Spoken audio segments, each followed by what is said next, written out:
Welcome to the Theory of DFS podcast. I'm Jordan Cooper, the co-author of the Theory of Daily Fantasy Sports. It's a 15-hour audio DFS masterclass you can find at theoryofdfs.com.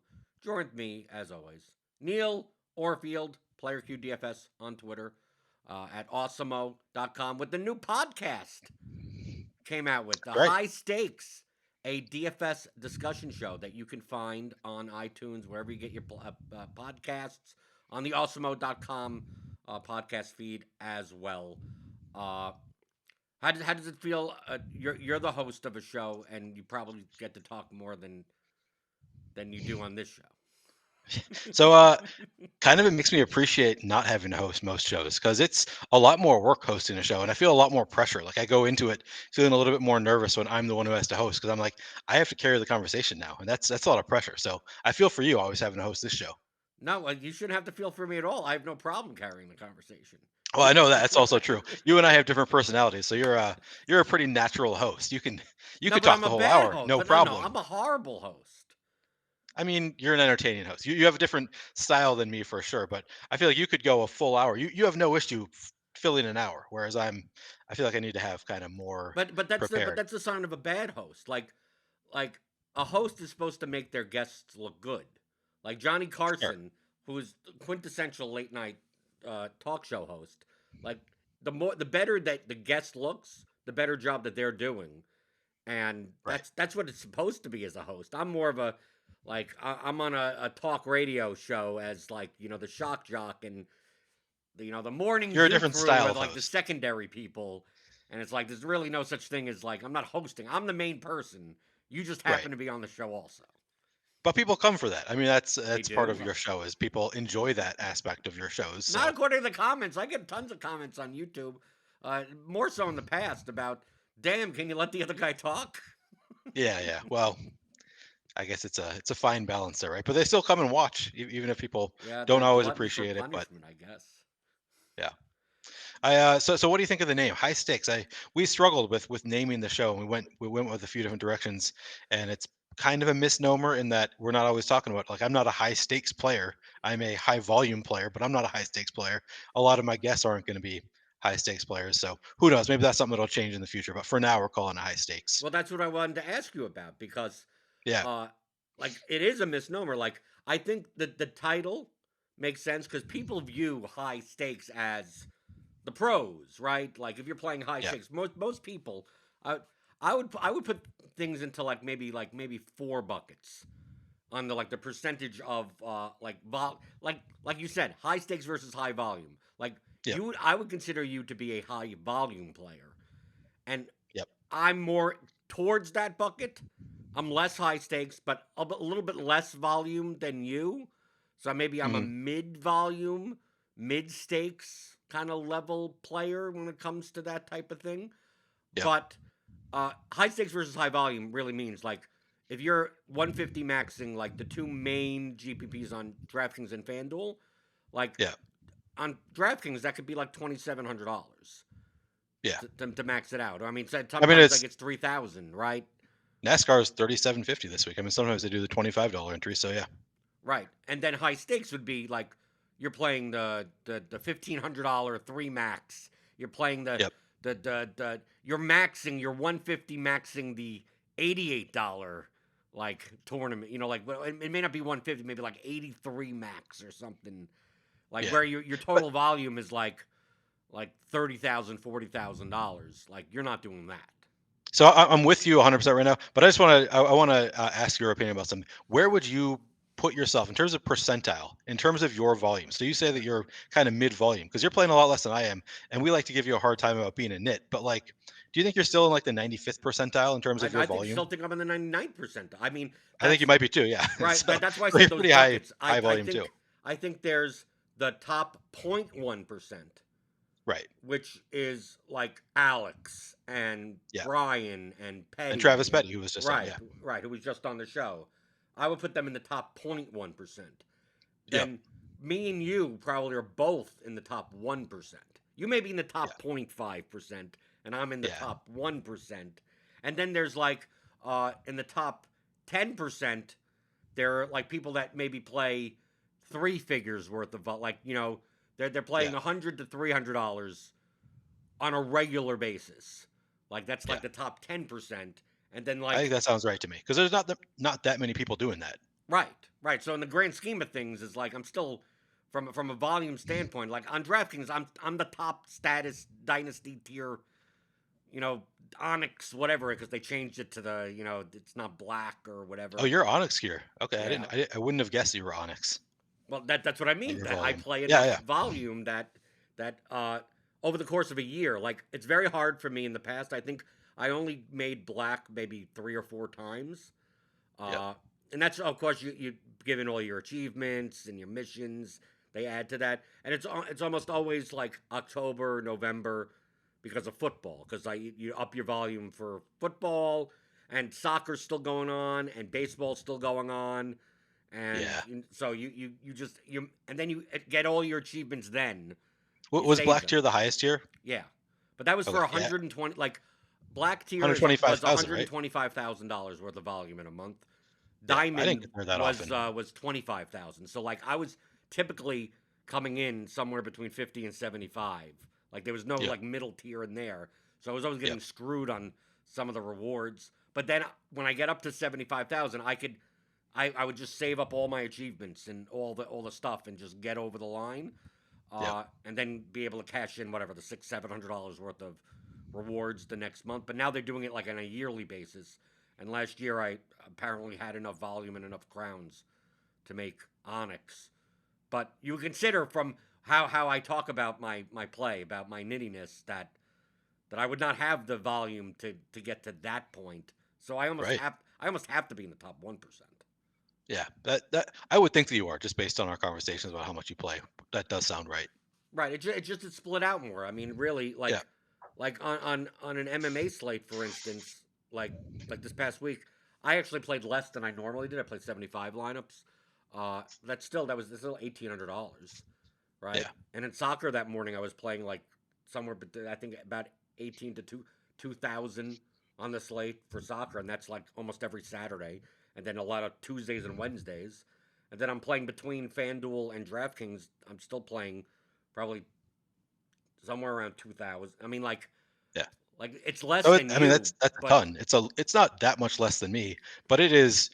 I mean, you're probably, I don't know, 60% of my volume or something, maybe less than that, but pretty close to my volume relative to the difference between me and like the guys who are putting in the most. I'm in a text message with a guy, a pro that I met in Arizona, really nice guy who I'm not going to even tell you his name just because of what we're talking about, but a guy that I think a lot of people don't even know who he is, and he sent me a screenshot after the Super Bowl where he had some success, but he had 50 or $60,000 in play on the Super Bowl. And I was like shocked by that. Like, I've never had that much in play in a day. And this is a guy that like I don't even think of as being the highest high end of the in terms of volume. And maybe that was an outlier because of the Super Bowl, but I was pretty shocked by that. well, some people got. I mean, I dude, I've seen essentially recreational players. I mean, that treat it like winning big at the craps of the blackjack table. I mean, Right. I've seen over the course of 6 years, 6.5 years of playing, I've seen dudes that normally play 100, 200 bucks a slate. Then they win $150,000, and the very next day they have $25,000 into play. Right.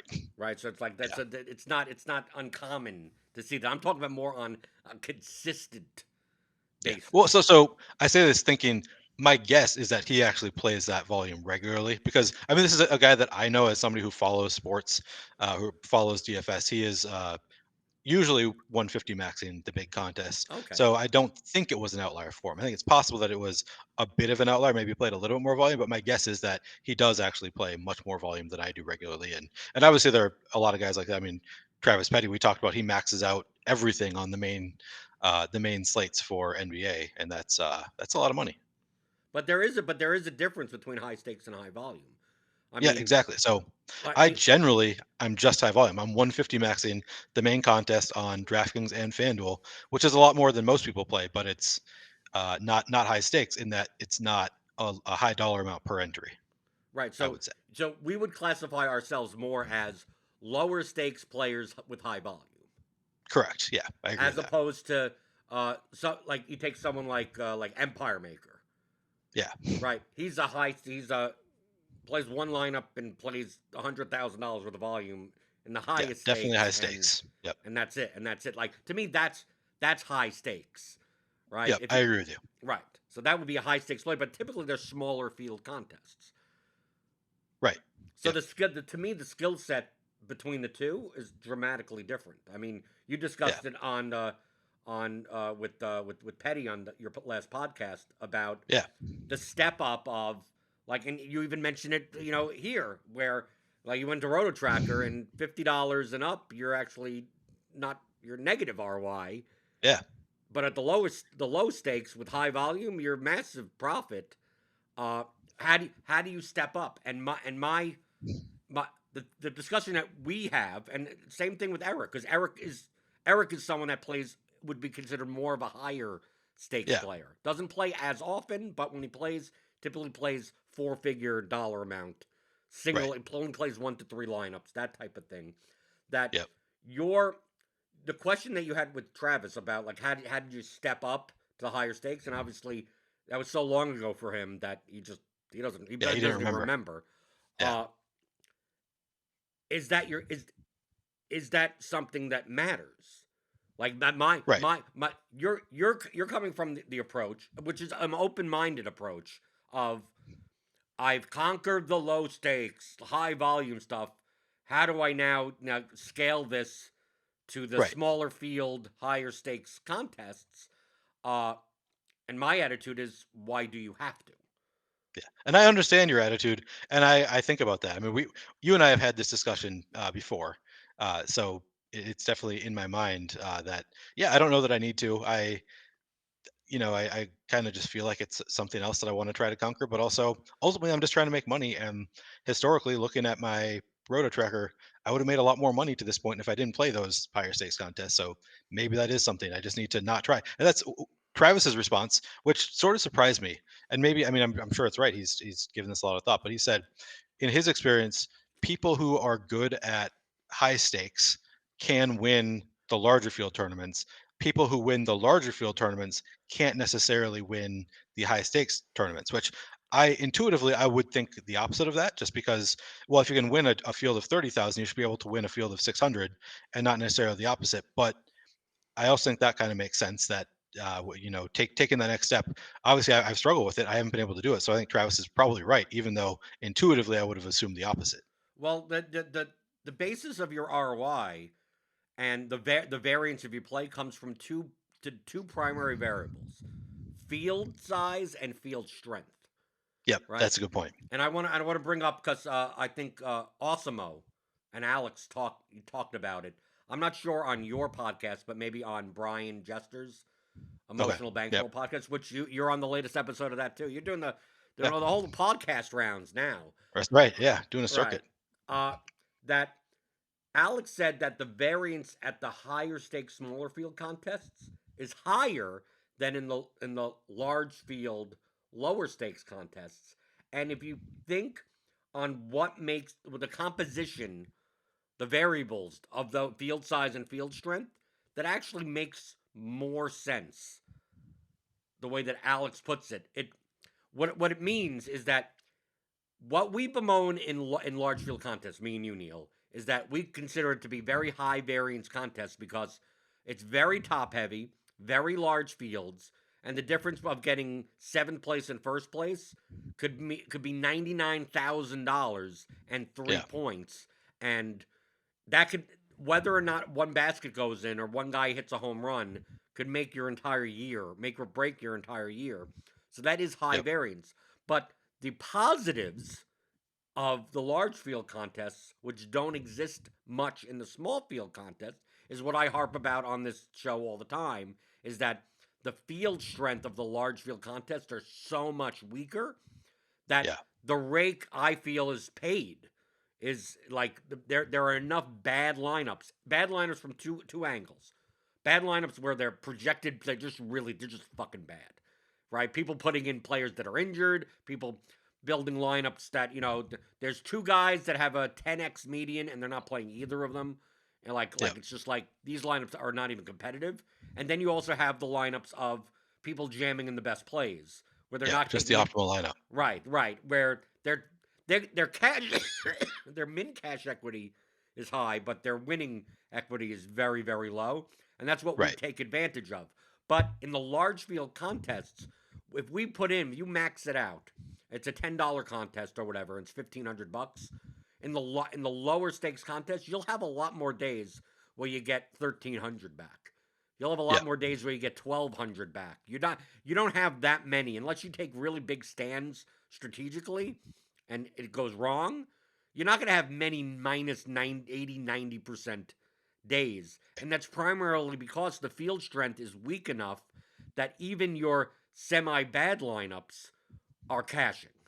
That you're Right. cashing some of these lineups that in if the field strength was higher, you wouldn't be cashing those lineups. And then in the higher stakes, smaller field stuff, 600-man contest, 888. It's lower rake. It's like 8% rake, but like there's no bad lineups in that like there's really no bad line. Occasionally you see one-offs here and there, some people taking shots, but for the most part, they're not bad lineups. So the average strength of a lineup is much higher, and the edge between the lineups is much smaller, Yeah. right? So that means the difference between first and 20th is the expected value of each lineup is very minuscule, and it's all strong, mostly strong players. That when Alex says the variance is much higher, that would be the case towards the top because uh, everyone is good, and you Yeah. don't get the benefit of if you're slightly off. If you're slightly off in the higher stakes contest, like you put in 10 entries into the 888, you'll get zero back. Like Yeah. right, you're not gonna cash 2 entries. You're gonna get zero. You're And you've gonna got have $9,000 at stake. Yeah. right, Well, right. So that's I would add to that. In the smaller or the larger field contests that we play, you can 50x, right? So you can have one day that pays for your next 50 days, even if you don't win anything back those days, which isn't going to happen. Whereas in the small field, high dollar contests, I don't know actually what the max is, but I think if you max out this contest, you might and you win, you'll what 5x. right, So like it'll only cover you for 5 days, 5 days where you're losing everything.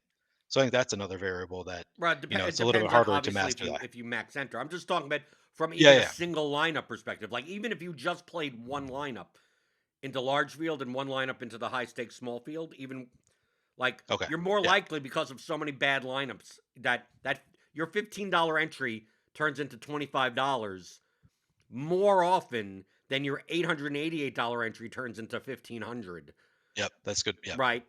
Because agreed. the field strength is just so much higher and the Yeah, edge between lineups is so much smaller. yep, So that's really where the 100%. variance, like the variance comes from both the field strength and, because if you take a look at it, like if it was a poker table, for instance, and you're playing in a nine-handed table with 8 other similarly strength players, right? At the end of the day, the casino eats everyone with the rake because no one has enough of an edge over the rake. But on a day-to-day basis, it really just comes down to who gets the better cards, Right, right? Right. It just comes down to did you get good cards today, and if you did, or how a turn or a river comes out, and it's like because the edges are so small that well today I lost 5 grand, but I could have easily won 5 grand today because the skill of all the players are very similar. But if you're at a table with 8 donkeys, your variance is going to be much lower because you're going to win so many more hands that you shouldn't have won, or right, you're going to be out of hands that you wouldn't have been in the first place. Those types of things. You may see higher variance in the biggest pots where someone hits a gut shot against you or something like that. So the top end goes up and down, very similar to a large field contest. But on a day-to-day basis, it's very hard against 8 crappy players to get sucked out on 6 times in one session. Only because right, your edge in those scenarios, you could be a 4-1 favorite 6 times. You're probably gonna win. You're probably gonna win 4 out of 6 of those pots, most right. likely. But 3 out of 6, even on a bad day, 2 out of 6 that you don't lose. You don't lose 10 buy-ins on the day.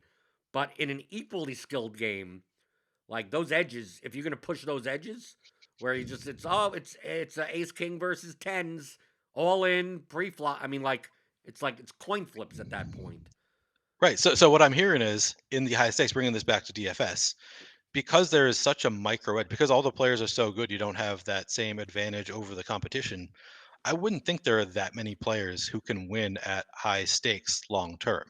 Do you think that it's a much smaller number than people who are successful in the large field tournaments that you and I are good at? Do you think it's a much smaller number who are actually successful long term at high stakes just because there's so much, people of equal strength playing against each other and kind of pushing back and forth, and it just the money kind of goes back and forth between those players, and obviously the rake is always sucking away some of those earnings. So do you think that it's a much smaller number of players who can win at those stakes than the high volume that we play?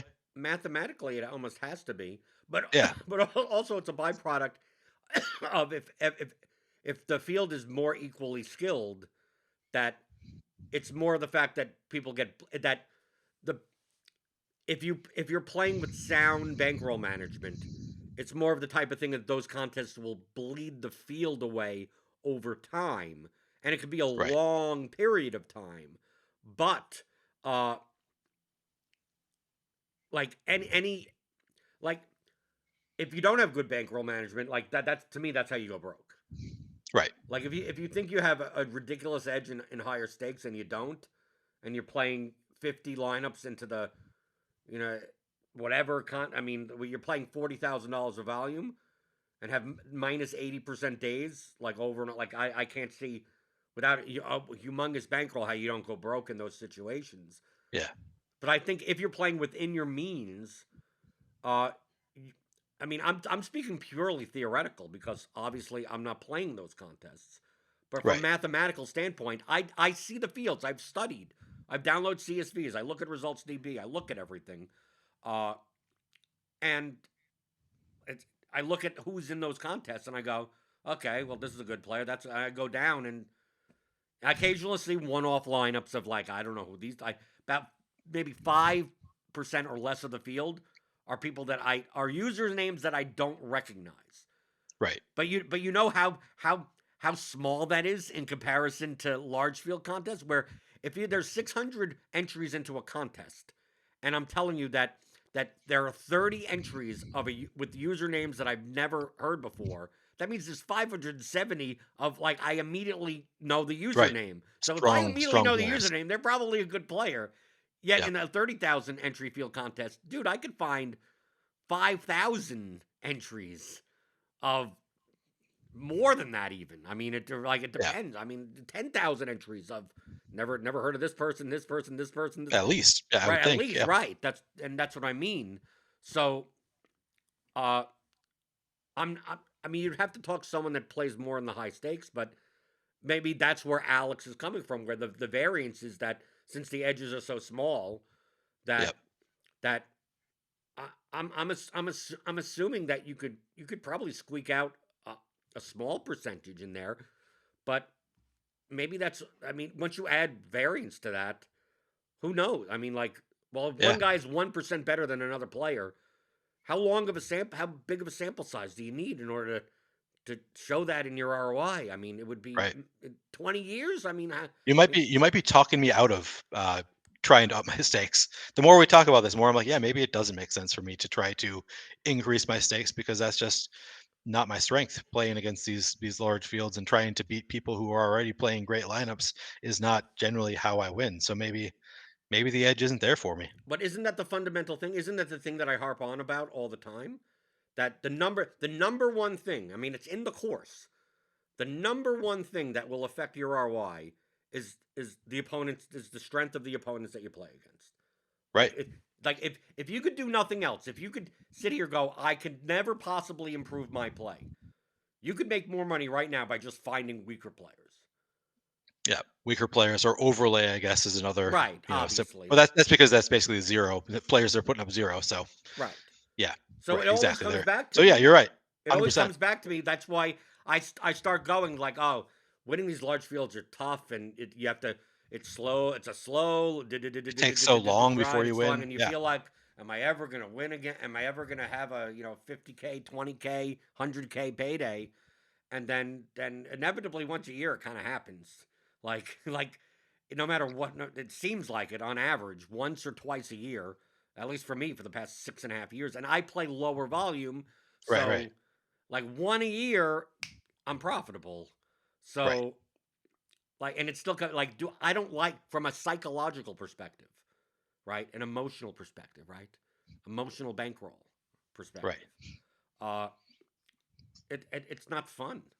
It's Yeah, it's no, I it's agree. not fun, but it is. But that is the that is the way that you should be doing. I mean, like it's. Yeah.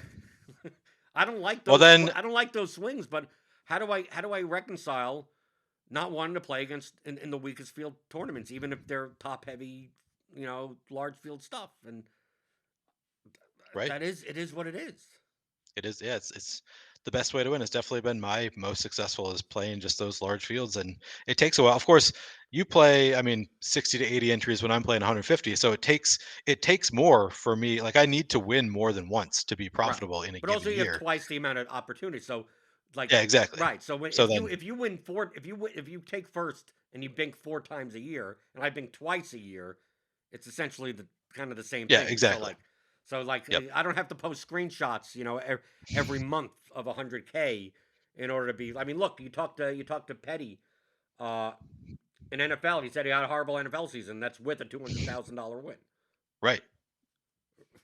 And I Right. mean, I'm playing enough volume that that could be the case for me. I think in NFL, I could win $200,000 and still have a losing season. Right. Yeah, So it's impossible. I can't. I don't think it could have for me in NBA because I don't typically play enough volume just because the tournaments aren't enticing enough. Whereas the NFL, it's like they pull out these, 250,000 the first, $333 entry. And I'm like, okay, that's not that high of an entry fee to potentially win 250,000.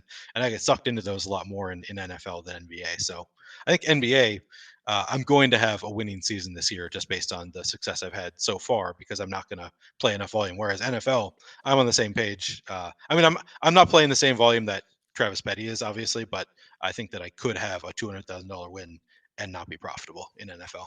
Yeah, yeah, that Maybe. that that that I that wouldn't happen with me. Yeah, I know. Right. Well, also a lot of these sports like NFL, I'm playing more than half my volume in like cash games. Yeah. Whereas, right, I mean, like a lot of times, like when we're talking about volume, like you're playing all 100% of your volume in GPPs, yet Yeah. I'm still playing $2,000 in cash games in soccer on Saturdays. Yeah. I still play $1,000 or so on FanDuel NBA. Right, I played because I still could play the $1 and $2 contest, so I just take advantage of that.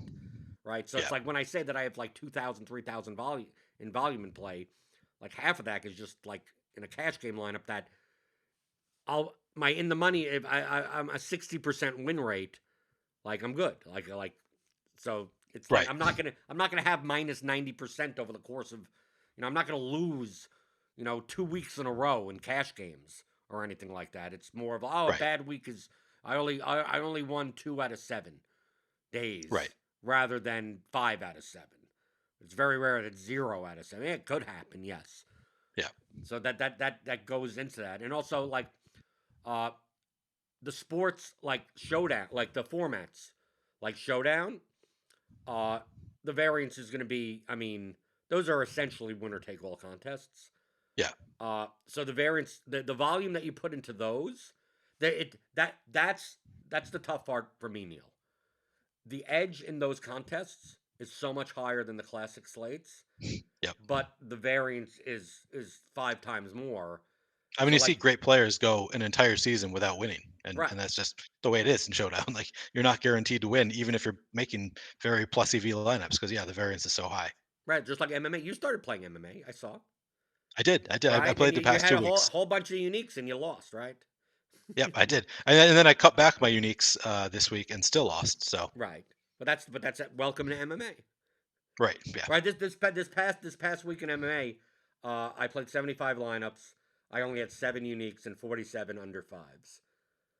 But Yep. it was semi intentional. Okay. Only because the context of the slate meant that yeah, I could play unique lineups if I leave 2,000 on the table, but the likelihood of that type of lineup being the optimal is much lower on this past slate.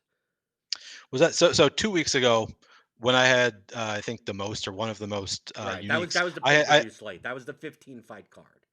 okay, and that one I set a salary cap of like 48,800, so I left 1,200 on the table. Right. And as soon as Steve Buzzard tweets out that I had the most uniques, I was like, well, that probably means that I fucked up because I don't know anything about MMA. I don't know what I'm doing really. I've seen. I think I learned that from Steve. I had studied some pros before, and I'd seen on one MMA slate that he left salary on the table. So I thought, okay, maybe leaving some salary. Maybe this is like Showdown, where I need to be leaving some salary to be unique. So that's when I started. Part of my MMA process is leaving money on the table. But then when he said that I have more uniques than all these great players who actually play MMA and know what they're doing, I was like, well, he says it as though this is a good thing for me. It's a pro that I have so many uniques. And sure, uniques are good, but I'm like, that probably just means that I made lineups that aren't going to win. Right. Is Well, that? Do you think is that too much to leave on the table in that kind of a no, slate? no, no, no. You can't think. Your mindset has to be different. It's Okay, not about leaving money on the table. It's about making unique lineups. And on a sure, 15 fight agreed. card, dude, I make unique lineups and spend all the salary. Okay, really. Right. So there are I mean, lineups yeah, that I spend guess 50K that are still unique. There are lineups at 49.7 that are still unique. And there are lineups that are 49,000 that are duped 22 times. yeah. Right. Because it But like depends. there's no correlation in MMA, so it's all Right. about when you're making lineups that are unique using the whole salary. You're playing some really low owned fighters there. Right. But you Yeah, can make those lineups. If you set a cap, you right. eliminate those possibilities out of your at those lineup combinations. So like on slate Sure. on like a slate like that, I think on that slate for that pay-per-view slate, I think I ended up with like 78 uniques and like 118 or something under 5, right? Okay. And I don't mind, like, to me, since I don't mind the under 5, like I'm gearing more towards the under 5s than Oh yeah, the if you have under actual. 5, especially with the I think it's 150 to first. Right. So yeah, Right. So I don't mind it as much, and it all depends on like the probabilities of what the optimal will look like are very dependent on the betting lines of the slate. So sure. my favorite the slates that I prefer to play that I have no problem 150ing are larger cards, obviously because it's easier to make unique lineups, and where the money lines between that are more condensed together. So I'd Okay. much rather have a slate. In a perfect world, my best slate would be a 15 fight card where the most expensive fighter is a minus 200 favorite. Okay. Where the difference between the top guy and the middle guy, like the $9,300 guy is minus 200 and the minus $8,400 guy is minus 130. And it's like, Because people still overvalue the favorite too much. I mean, people right. are like, okay, this guy has the best odds and he's the favorite, so I'm gonna jam him in, even though his odds aren't that great relative Right. to what they might be on a different slate. Right. Yeah, Or yeah, the inside the distance odds, right. We have slates when there's a lot of close fighters, that means a lot more underdogs have a chance of winning yeah. big. And I could leave 2,000 on the table in a lot of lineups. I mean, I've left 2,500, 3,000 on the table, depending on the slates, shorter slates, whatever, because the likelihood of those lineups being optimal is much greater. When you have slates where every fighter over 9,000 is minus 300 and above, like it gives you it's hard to build two of underdog type of lineups because the probability of that being optimal is so much lower, Yeah. which means that the set that most likely two of the if you have five guys over 9,000 that are projected to score very well when they win, most likely uh two of them will. I mean, like, just Right. two of them will. You're gonna have to get the one. This may be a slate. Like, I do poorly on the slates where only one underdog wins or only Right. two underdog wins, because that essentially raises the salary floor to, like, the optimal lineup will be, you know, the four highest scoring favorites and the two underdogs that won. But Right. that's a very common type of build because it's a 49.5 plus type of build, which means there's Right. more likely to be dupes It's on gonna that. yeah, But gonna be then split. what pros do, I'm using that in air quotes, is that in those slates, if you want to play high variance, you play the four underdog type of lineups, and you hope this is a chaos slate. But if it's not, you're gonna pretty much lose all your money. I mean, Right. because the ties knock you out of cashing spots also. So it's Yep. like on a slate where the 12 fight slate and only 2 dogs win. If you're playing a lot of 3-4 dog type of lineups, like you're essentially putting in $3,000 and you're getting back $400, Right. right? But you have the potential if you do it the other way, obviously win a lot. But the odds of that happening, I'm playing the same amount of money. Why won't I just save that volume for a slate that I think I have a bigger edge on? Sure. So that's Yeah, that how makes sense. that's why this past slate I'm like I'll play 75 lineups. And you said you won 50 max the one before the pay-per-view Yeah. one. Okay. So that one you really liked. Well, it's a 15 fight card. I did like Yeah, yeah. the more fights the better. Like on 9 fight slates, I almost don't even want to play. Yeah. Only because there's Yeah, we've so talked about few that. combinations. And so if Yeah. it's a 9 fight card because of cancellations, and the the the heavy favorites are like -480 and -375, like I just don't even bother. I just don't Yeah. even bother playing because like this is the type of slate where the highest scoring losing fighter will probably be in the optimal, and the amount of uniques that are available to you in those scenarios is much smaller. Yeah. So And so there's no why spend the money on those slates. So I don't view each slate as I'm gonna max it, I'm not gonna max it. I would think the same way in Showdown. Like in right. Showdown where we have teams that spread the ball out a lot more, right? Yeah. Gives you more opportunities to have reasonably projected lineups that Right. did more. There could be 7 or 8 possible captains that have a decent chance, rather Yeah. than a slate where the condensed offenses and it's like unless you're picking one of these 3 It's gonna captains, be Devontae Adams or it's gonna be Aaron Rodgers or like right? yeah, there's the Packers are I think a great example of that. The Super Bowl to me was not a particularly great slate in that there weren't any like great options that nobody was playing. Of course, Right. Bryson Hopkins then popped up because Blanton got hurt, so then Bryson Hopkins got all the volume and ended up being optimal. But in general, the Super Bowl to me was, not a very fun showdown slate in that there was just not that much variance within individual players. But in those scenarios, wouldn't you agree that if you were playing smarter or smartly, more smart versus regular smart, that you'd adjust your volume based on those conditions?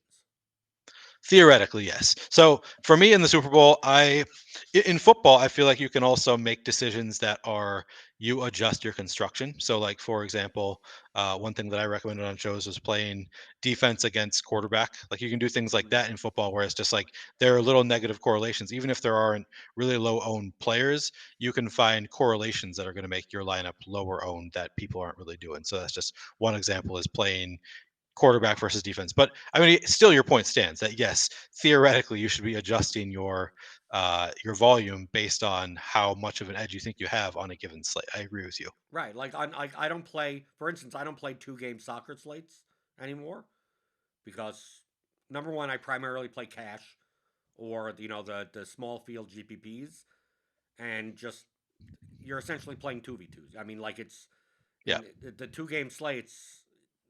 Like what's my edge there? I don't. So why would I? So it comes down to do I want to play $2,000 on a 1v1 or a 2v2 with especially when the 2v2 includes the goalkeeper. The goalkeeper is like defense in football. So right. yeah, what the hell is going to happen there? Uh, so if I'm going to play, it's going to be low. It's going to be I'll play $300 worth of, and then it gets down to if I'm only why am I waking up at 9 in the morning? I just want to sleep then, right? Like then Yeah. that's what it comes down. Like yeah, your I mean, it's like chances, night slates for basketball, same kind of thing. right? You get to a 2 game night slate. I'm a lot less likely to play a 2 game night slate than a 3 game night slate. Same kind of deal.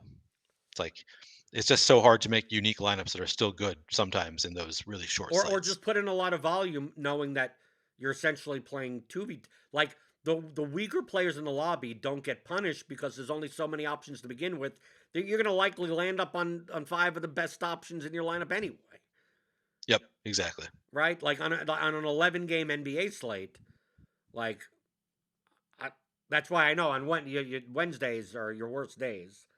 Uh, Yeah, but those truthfully should be the days where you have the biggest edge over theoretically, weaker players. Theoretically, yeah, you're giving weaker players more options. yeah. But like, I think you're talking mostly about weaker players who aren't using projections and optimizers. So like the weakest players. Right. But I feel like on an 11 game slate, the kind of mid tier players can still make really good lineups if they're using projections and things. So it just makes it harder No, to. but I think well, I think there's still an edge there also. I think you have an edge in those scenarios as well, from an ownership perspective. I find this is what I find Sure. in also and probably baseball also, but of course we're talking stack based in baseball. That like comparing like a 5 game NBA slate to like a 10 game NBA slate. So like for people that use projections, they go to use Osmo or Roto Grinders or ETR projections. Uh, they're going to be less likely to make projections based mistakes, right? But Yes. but people that don't have a process to adjust for ownership will make dramatic game theory errors in large field GPPs. So when given more options, it condenses more ownership. So on a 5 game slate, for instance, you use this as an example. A 5 game slate, and Trey Young is whatever, 9,400, and he's chalk, right? He's the point guard, whatever. You got John Morant at 10-1. You got Steph Curry at 10-4. You got Chris Paul at 9,600 or something, and that's it because it's a five Yeah. game slate. So it's like, well, Trey Young's going to be 28% owned, which is not like massive chalk, but in Right. comparison to the other players, the other players may be 11%, 8%, 14%, because people that are using projections are most likely going to have Trey Young in a lot more lineups. But Yeah. if you don't have Trey Young in your lineup, there's only 4 other options in that range for that position versus a 10 game slate when now you're adding twice as many. So you end up with Steph Curry at 1.7%.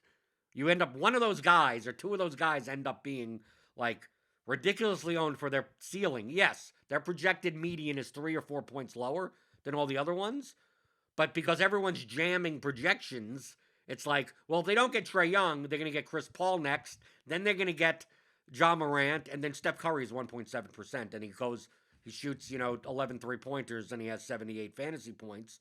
And you go, Right. how did I not see to play 1% own Steph Curry? It's like, because there were more options to choose from, Right. which also obviously it makes it harder on everyone. But skillful players should theoretically have more of an edge in the situations where it becomes harder for everyone. Yeah. Theoretically, I think that it's also easier for me to visualize a small slate and see what the field is doing wrong. But also, I think so in a large field, in the scenario that you just laid out, I think maybe my issue is that I spread out too much on a large slate. So I think on a small slate, it's okay for me to spread out as much as I do because you're just not you're still not going to have 100 players in your player pool. I actually have no idea how many players are typically in my player pool, so that's just a number I'm throwing out there. But I feel like on a large slate, I'll end up on 4% of 1.7% on Steph Curry, and he goes off, and I still don't win anything because he's not in the lineups that do well otherwise. Whereas on a small slate, I end up having, I think, more shots at the players who are too low owned. So Yeah, but they're also more uh, owned, though. But they're also true, more owned. they are more owned. Yeah, I think Right. that I tend to be yeah. Yeah, I don't know. I guess I'm not sure, and it could just be. I mean, it's not like I have a very negative ROI on Wednesdays. I was positive. I don't know 2 months ago. Whenever I posted that, when I was positive ROI every day. So I'm not far behind positive ROI on Wednesdays, but yeah, it's hard to pinpoint exactly what it is. But for me, I think that I have an easier time visualizing small slates and kind of Well, of figuring out, okay, course, what but are but, really but the of odds course of you this do. player? I'm not disagreeing with you on that. You're right. It is easier. It's easier. Yeah, But yeah, it's easier right, for everyone. That like it feels it. What I'm describing is that the difference between feeling easier and mathematically being more profitable. right. Right, a large Yes, like take we have an NBA, if we had an NBA slate, a 13 game NBA slate, with 800 pieces of late news and injury stuff. You know how not easy that is. That Right. is like I don't feel comfortable in those scenarios. No one feels comfortable in No. those scenarios. But it can't be a bigger edge than a slate that's 13 games in the NBA with 14 stud players that may not play, and Right. and adjusting for all of that. Like there's no because you have so many of them. It's on a 4-game slate with is Giannis going to play or not, and that's the only thing we're worried about. It's a little bit stressful, but once Giannis is out and you start jamming in Holiday and Middleton and Portis and all, like anyone, like yeah, it feels like oh my, I got an edge, but no, but everyone has like more of the field is going to jump on that Sure, but effectively.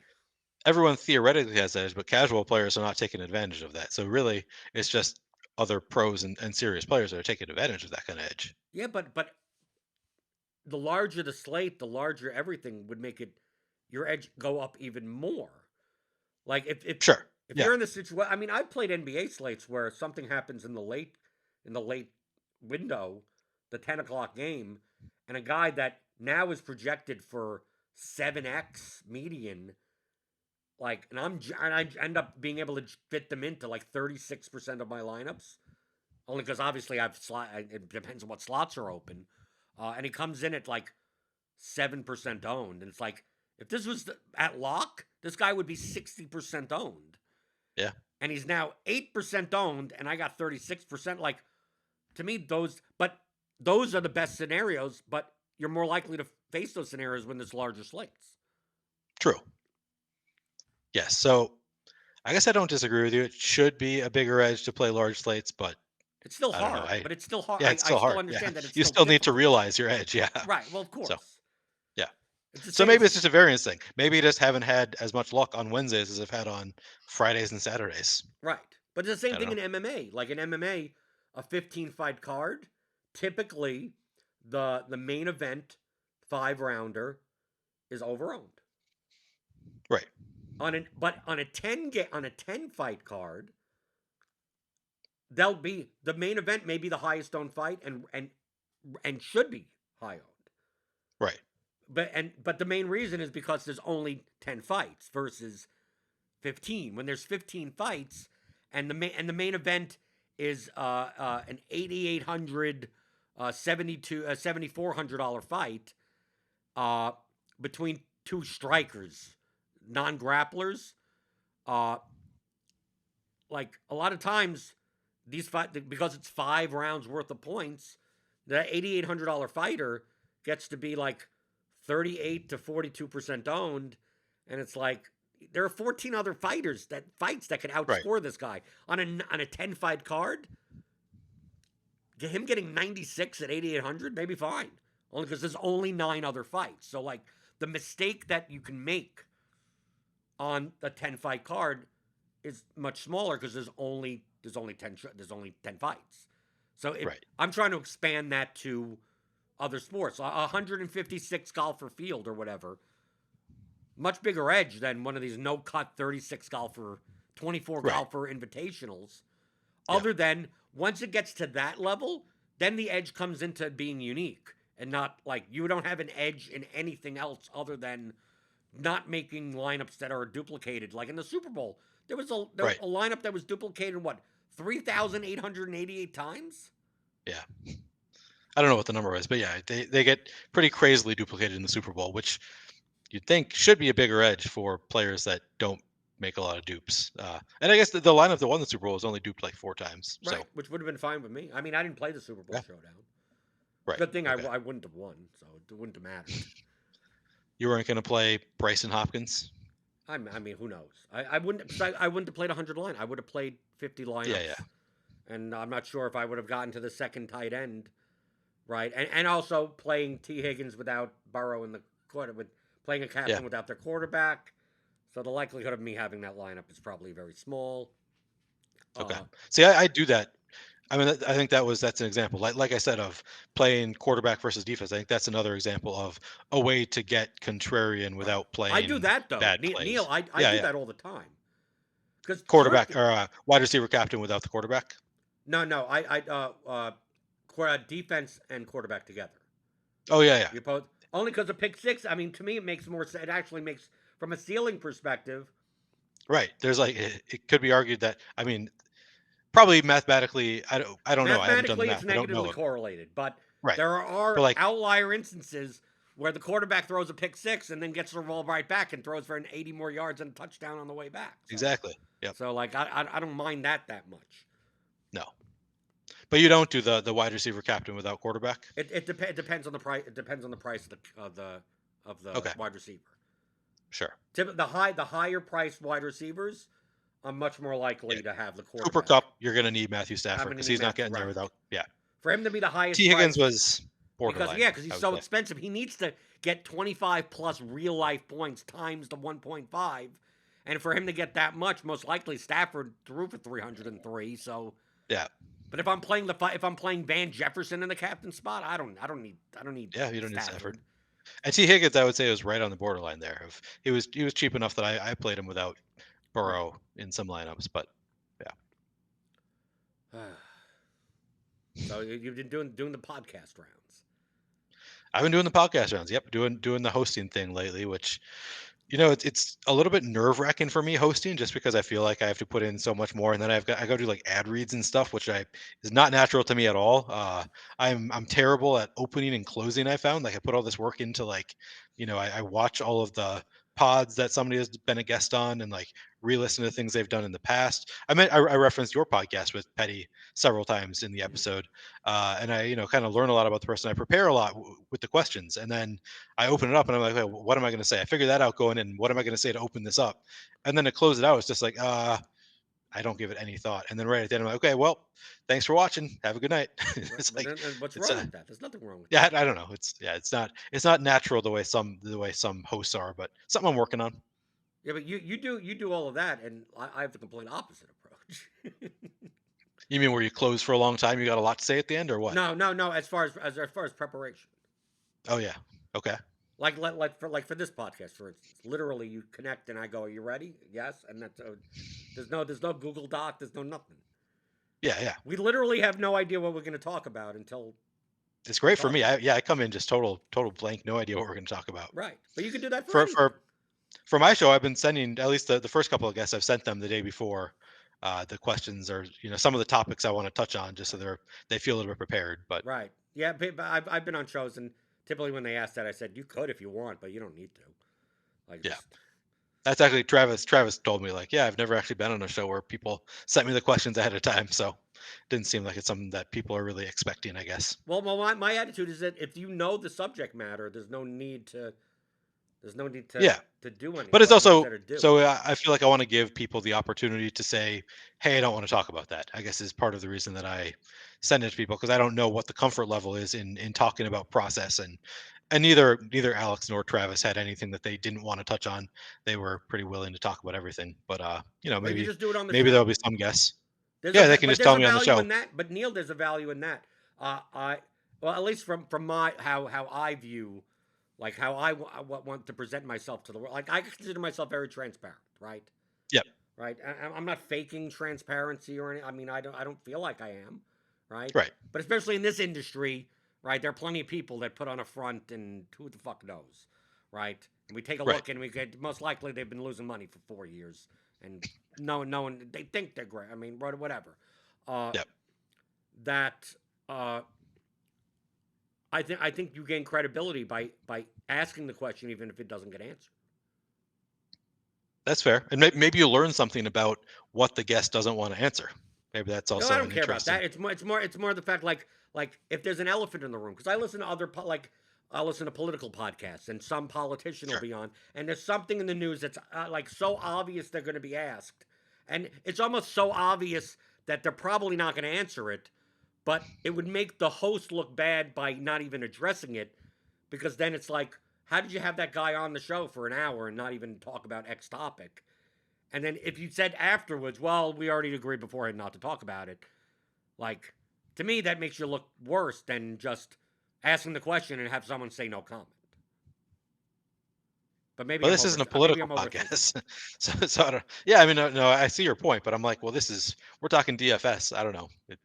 I don't know Easier what. flow if we don't. But I yeah, mean, you're right. Maybe that I have no idea. I've never done this before. So I know that what podcast I've been on a couple podcasts where they sent me the questions ahead of time. So I'm like, I don't know if that's the industry standard outside of the Theory of DFS podcast, which I know you're not going to send me any questions, but right, I don't know if that's expected generally, if people are going to be expecting me to tell them what I'm going to answer them.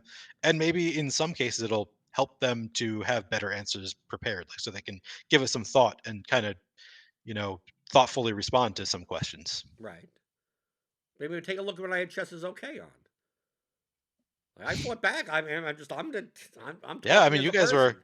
Right. you were contentious a little bit. That was probably your most contentious Right. episode, I would say. But even you look at Well, lulls. Brian Look at Hooper maybe. I feel like you guys were a little bit contentious politically, yeah, but but not yeah, the not Chestnut Day DFS one. wise, right? Yeah, not Uh, DFS wise. some of that is just for entertainment value, obviously. Yeah, Uh, when Brian had whistles on, like Brian yeah. was asking him real questions, I don't think David realized who he was on with or anything that he was going to I get don't think asked so those either. types of questions. But to me, there's value in like why wouldn't Brian be asking those questions Sure. about about the back end of his stuff, and David going kind of being skittish on saying because it's like he doesn't want to give away exactly what he's doing, which is Yeah. understandable, and Brian understands Right. that. But it would make no it would if I watched that show and Brian didn't ask anything like that, I'd be like, why didn't like why wouldn't you like just do Yeah. that? Make it be awkward. Yeah. And that's something that you'll maybe find on my show is that sometimes I don't know the right like Brian knows how to talk about regression and like the models that Whistles is working on. I'm like, I'm probably not going to be asking a lot of those questions, at least at this stage, because that's not part of my process. I don't have my own models. I'm not doing regressions. I'm not doing simulations. So it's interesting hearing them talk about that kind of stuff. Whereas if I try to talk about that stuff, I'll kind of be faking it a little bit because that's not part of my process. I don't really know how to do all of that stuff on the back end. Right, and I barely know it. Yeah. and You know more than I I do, I think, but right, and yeah, I don't find it worth the time currently to right. do it myself. That what I'm doing currently is not worth it. And also on the petty cast, uh, I wanted to highlight that like Travis says. I think this is a very big misnomer because what he's saying is true, but he doesn't realize what he's doing. It's like he's doing it the right way without realizing that he is. So like he talks about he originates his own projections, right? Yeah, And that's why he doesn't care about ownership, right? Because he's naturally going to be contrarian. right, But what ends up happening is that like he'll have 60% of a guy that's 2% owned. right, Right? Because not because he saw that he was 2% owned and shouldn't be, but because his projections say that he should be in 60% of the lineups. But right, isn't that what he's getting way more of a player that's more valuable because they're so low owned. It's just that his process doesn't have that number in it. Yet if I had his projections and didn't and looked at the ownership, I would look and go, well, this guy should be 25% owned and is only going to be 2% owned.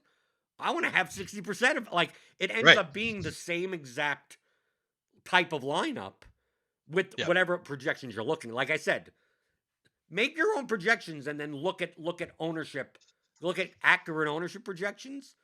You'd end up with that. Like it's like, oh, how come I ended up with 36% of a guy that's 5% owned?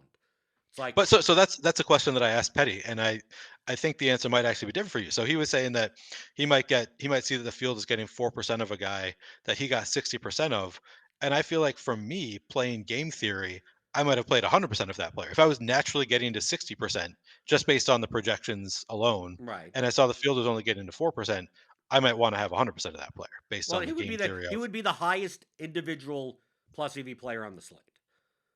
So right, if you didn't care about risk management, if you didn't care about tolerance, probably he would be the most optimal player from right, a relative value standpoint to be in your lineup. So if you want to play 100%, go for it. But obviously, if the guy fails, you lose all your money.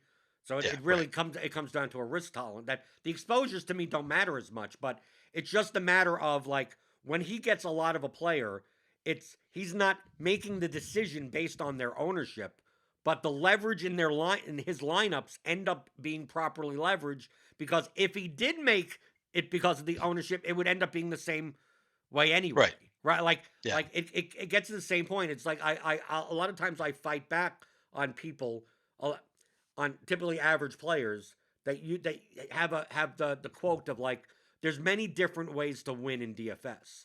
And I go, no, there's only one way to win in DFS. It's just there's many different ways to get to that.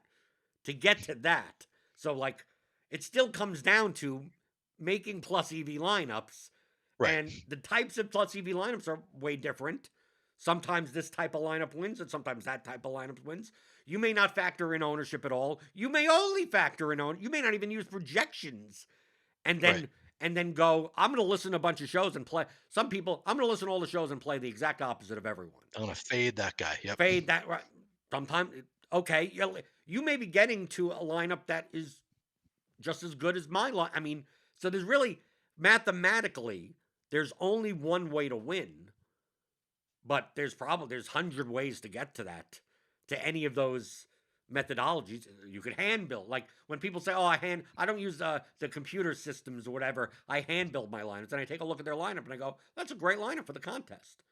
Right. So yeah, because I Computer thought probably would have made that one. Yeah. right, but it's like, well, if I'm playing this guy, I'm not going to play that chalk player, and then I'm going to, instead of paying up at center, I'm going to pay down at center, and next thing you know, I look at their lineup, and it's like, if I did run this through my projections, it would be like 7 points off the optimal and 50 percentage points off of ownership, and I look at the contest size, and I go, this is a lineup I would have made, Yeah. right? And I still think that I would be better hand building lineups than using an optimizer. Like I think that I could hand build 10 lineups that like over the long term are going to end up in the 1%. Like I mean we've talked about this.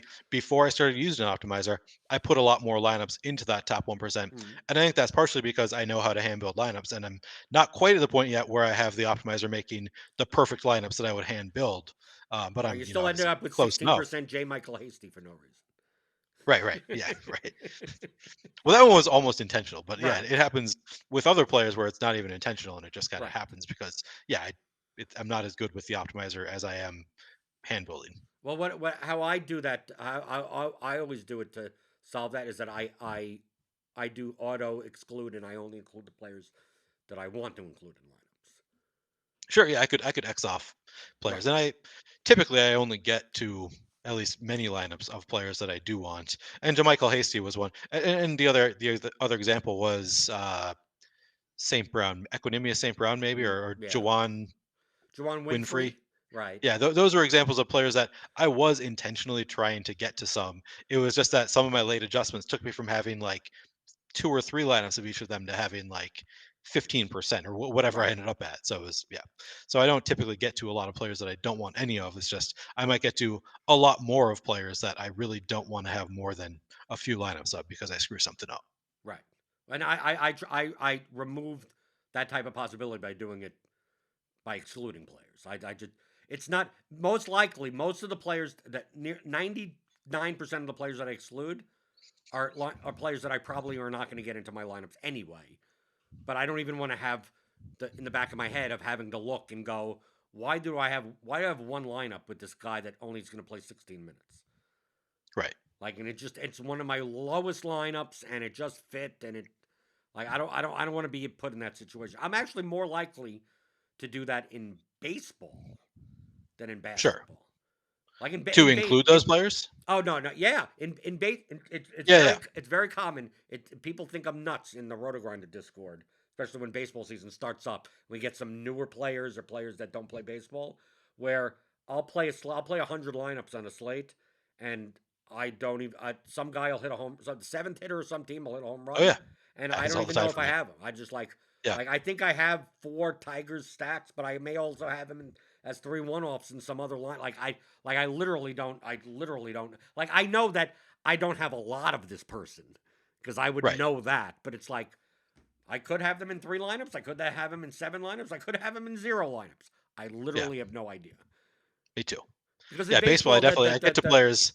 the range of I see a outcomes for player hit a baseball home run. players, right? Yeah, yeah. Yeah. Anyone could that could happen, so I don't mind. Right, Yeah. some random 7th hitter or some $3,400 outfielder that bats 8th on the road for some team. And okay, if he fits in, he Yeah. fits in.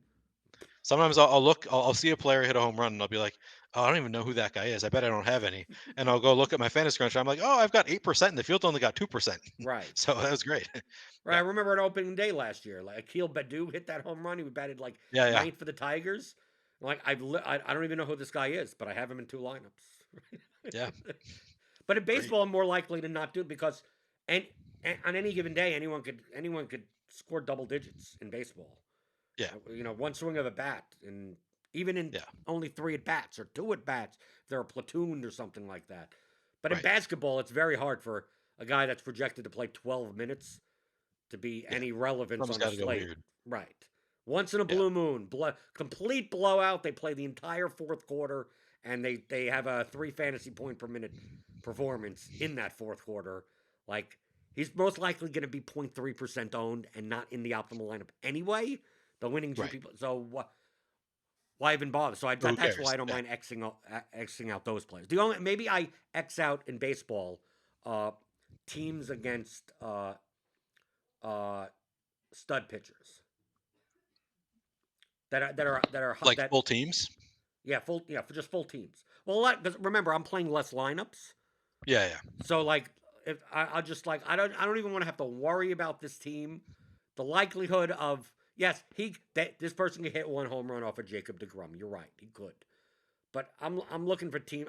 How many people are going to be on base, right? How many like it's a 14 game MLB slate. Why do I Right. have any of the Pirates against Jacob DeGrom? Like, just Yeah. exit out and don't even like.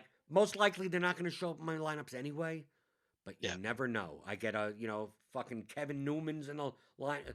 Why? Because he filled the shorts. He was a $2,200 shortstop, and he was projected for 4.8, and it fit into Yeah. that lineup. And I'm sitting there going, like, what the fuck is he going to do? Right? Like, Yeah.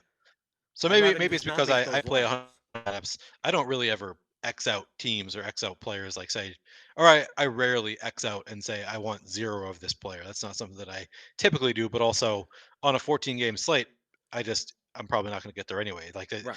using the projections is not going to put that player in my lineup typically. So not Right. something I have to worry about. Well, that's what I mean. That's what I said before. I said most 99% of the time these players aren't even going to end up in my lineups. Yeah. But for the 1%, it's just peace of mind. It's just like I don't have to worry about looking for weird things and any like just get out of here, right?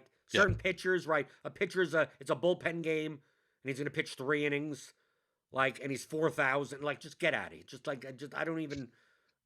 There's going to be some way because it's obviously in the top portion of your lineups that are higher projected. You're not going to get any of these guys. But once you start adjusting for ownership, and it's like these 1% owned pitchers that only have a 75 pitch count for 4,500 end up getting in there, and it's like yeah, I guess that could be in the winning GPP lineup, but he's not even eligible for the win if he pitches only Right. 4 in. Like the ceiling isn't even there. Where it's like, yes, the pitcher has a median of 7.5 points for 4,500, and if I use him, yes, I could stack the Yankees at Coors Field for $6,000 a hitter, but Yeah. is that the type of lineup that I want to make? Probably not. So if I can't envision any lineups that have this player in, I want to remove the possibility that I find it. Yeah. Would I get burned every so often? Maybe, but most of the time these players just don't make. People ask me in the Discord, it's like, oh, so you only include the players you want to play. It's like I just X out stuff that, like, I decidedly don't want to even have to deal. I'd rather have my player pool show 48 players for NBA than show 240 and then have to worry about some weird shit going on, Right. right? And then if projections change, then I look at the excluded list. Did anyone bump up that I have to add? Now add. Okay. Yeah. And then you have in baseball, uh, the players that get added like in the last minute, like Oh yeah. right, because it's like, oh, this guy replaces this guy, and it's not Yep. in the line. Like it depends on what optimizer you use. Yeah. But every one of them for baseball, there's some glitch. Yep. You gotta like redo all of your stacks in Fantasy Cruncher some of the time. Yeah, Right. it's frustrating. Can be. Because the batting order gets released, and then either the projections are not up, either the batting order gets updated, but the projections aren't. So you have basically 6 hitter has a 0 projection, which means they end up in none of your stacks because it doesn't project for Yeah. anything. Or the projections update, but not the batting order. So now the batting order has a guy that's that's 0 and not even in, and the guy that has the 8-point projection is not in the batting order, or sometimes they're in, but it's not like confirmed, which means it's not going to end up in your stack. I mean, Yeah. all, and that happens typically very, very close to lock. Right. These are the types of things that take somewhere between 3 to 5 minutes to settle. So normally when this happens at 5:30 in the afternoon, it doesn't matter, right? Who But cares? Yeah. when the Dodgers lineup comes up, it's at 3 minutes before lock, and you're building a lot of Dodgers stacks. You're going to need to know if Chris Taylor is in or Gavin Lux is in, and if they're in the batting order in the optimizer, so that when you have the 5-man stacks, it treats it as part of it rather than Right. nothing. Right. These are the perils. Baseball season. Are we even going to have a baseball season this year? I hope the fuck I don't fucking like basketball. I like basketball, but I really enjoyed baseball last year. It's much less stressful for me than basketball in general, and I appreciate that. Yeah, but baseball is, once lock hits most nights, Not much more you have to do. right. The stress. I think the main stress of baseball is obviously the West Coast lineups. You have Madden, who never gets it in time. Yeah. But worst case scenario, you do some late swaps, and like you have plenty of time because the lineup will come out at like 30 minutes after lock, but the game isn't until 10 o'clock. So it's like Right. it's not like you have to rush in and do anything. No. The only other stress would be do what considerations you make for rainout potential. Sure. Yep. So do you play this game? Do you not play this game? Right, and then if it's a later game, then you can do late. Then it's an 8:10 Eastern game, and it gets PPD'd at 7:40, and it's like, Right. okay, now we could rip out all of the lineups and whatever like that. But in baseball, since it's so stack oriented, like rebuilding in baseball to me is almost easier than NBA. Yeah. I don't know if I agree with that. I struggle with my baseball process because I like to use late swap optimizer, and that works great just doing individual players in MDA because it's so projections based.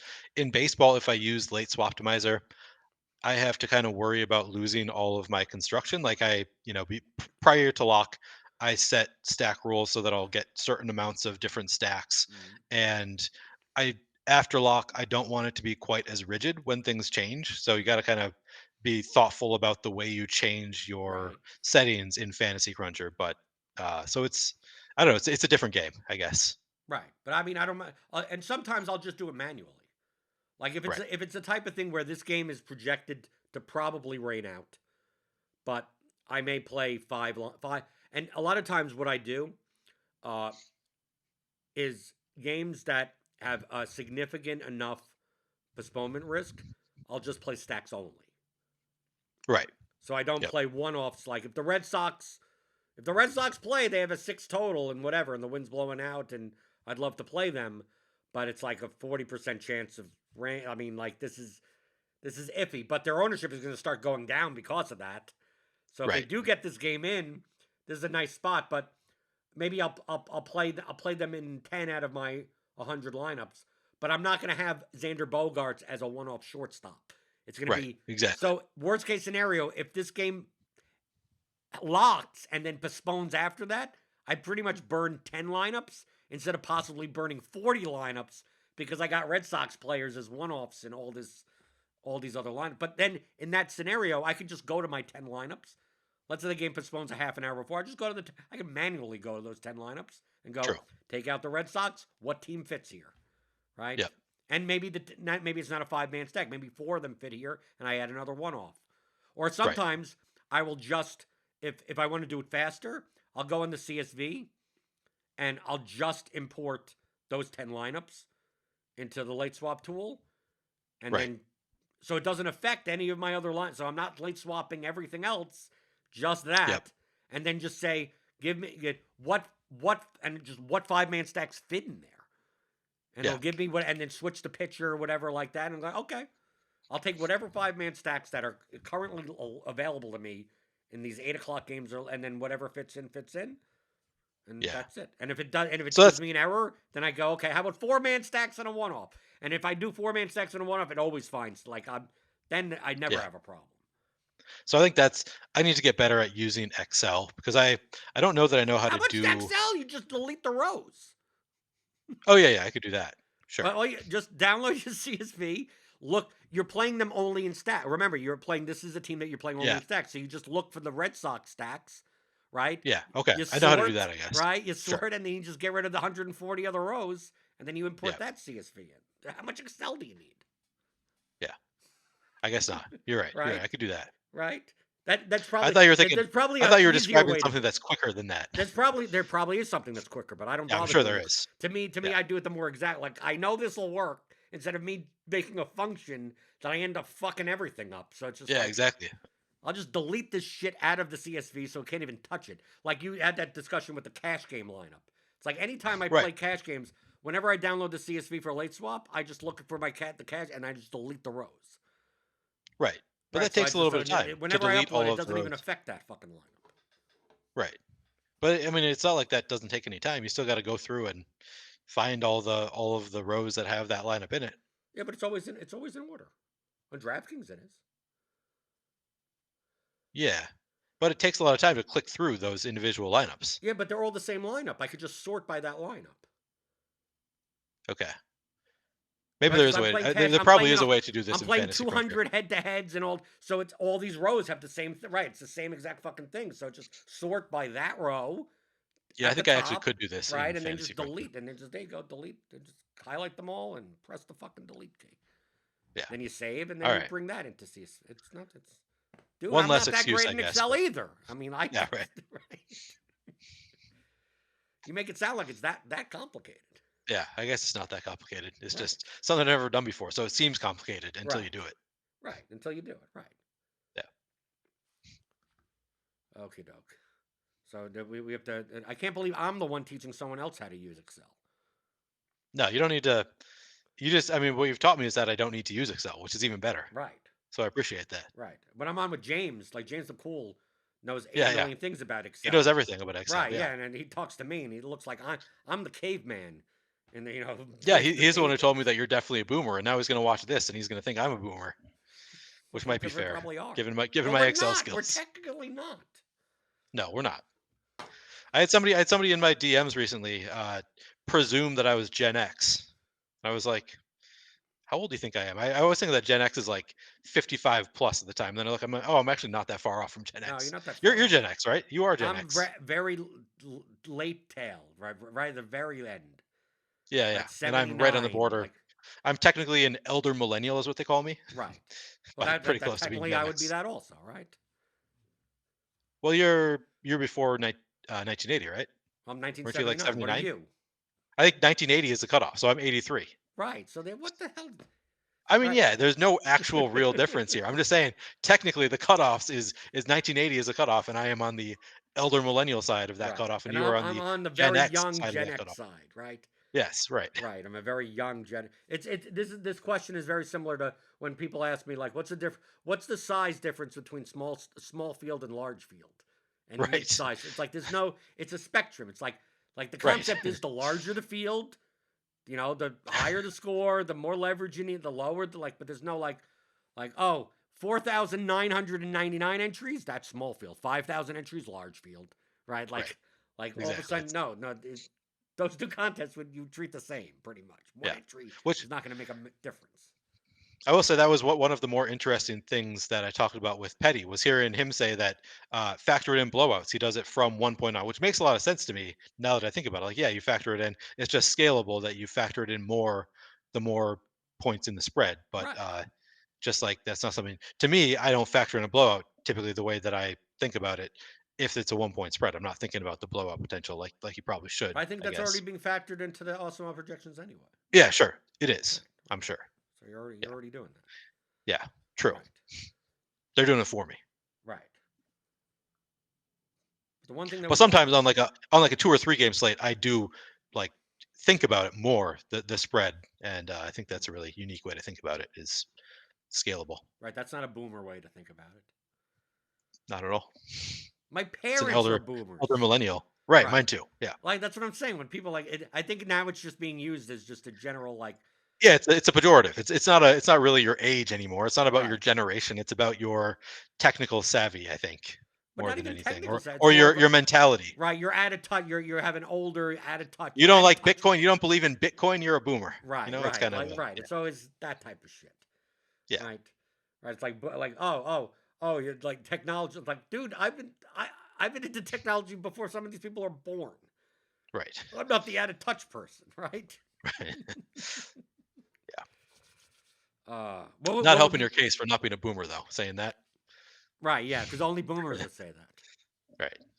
Well, I mean, saying that you've been in technology since before people were born is just Well, yeah. making you sound a lot older than you are. I was using the internet before Davis Baddock was born,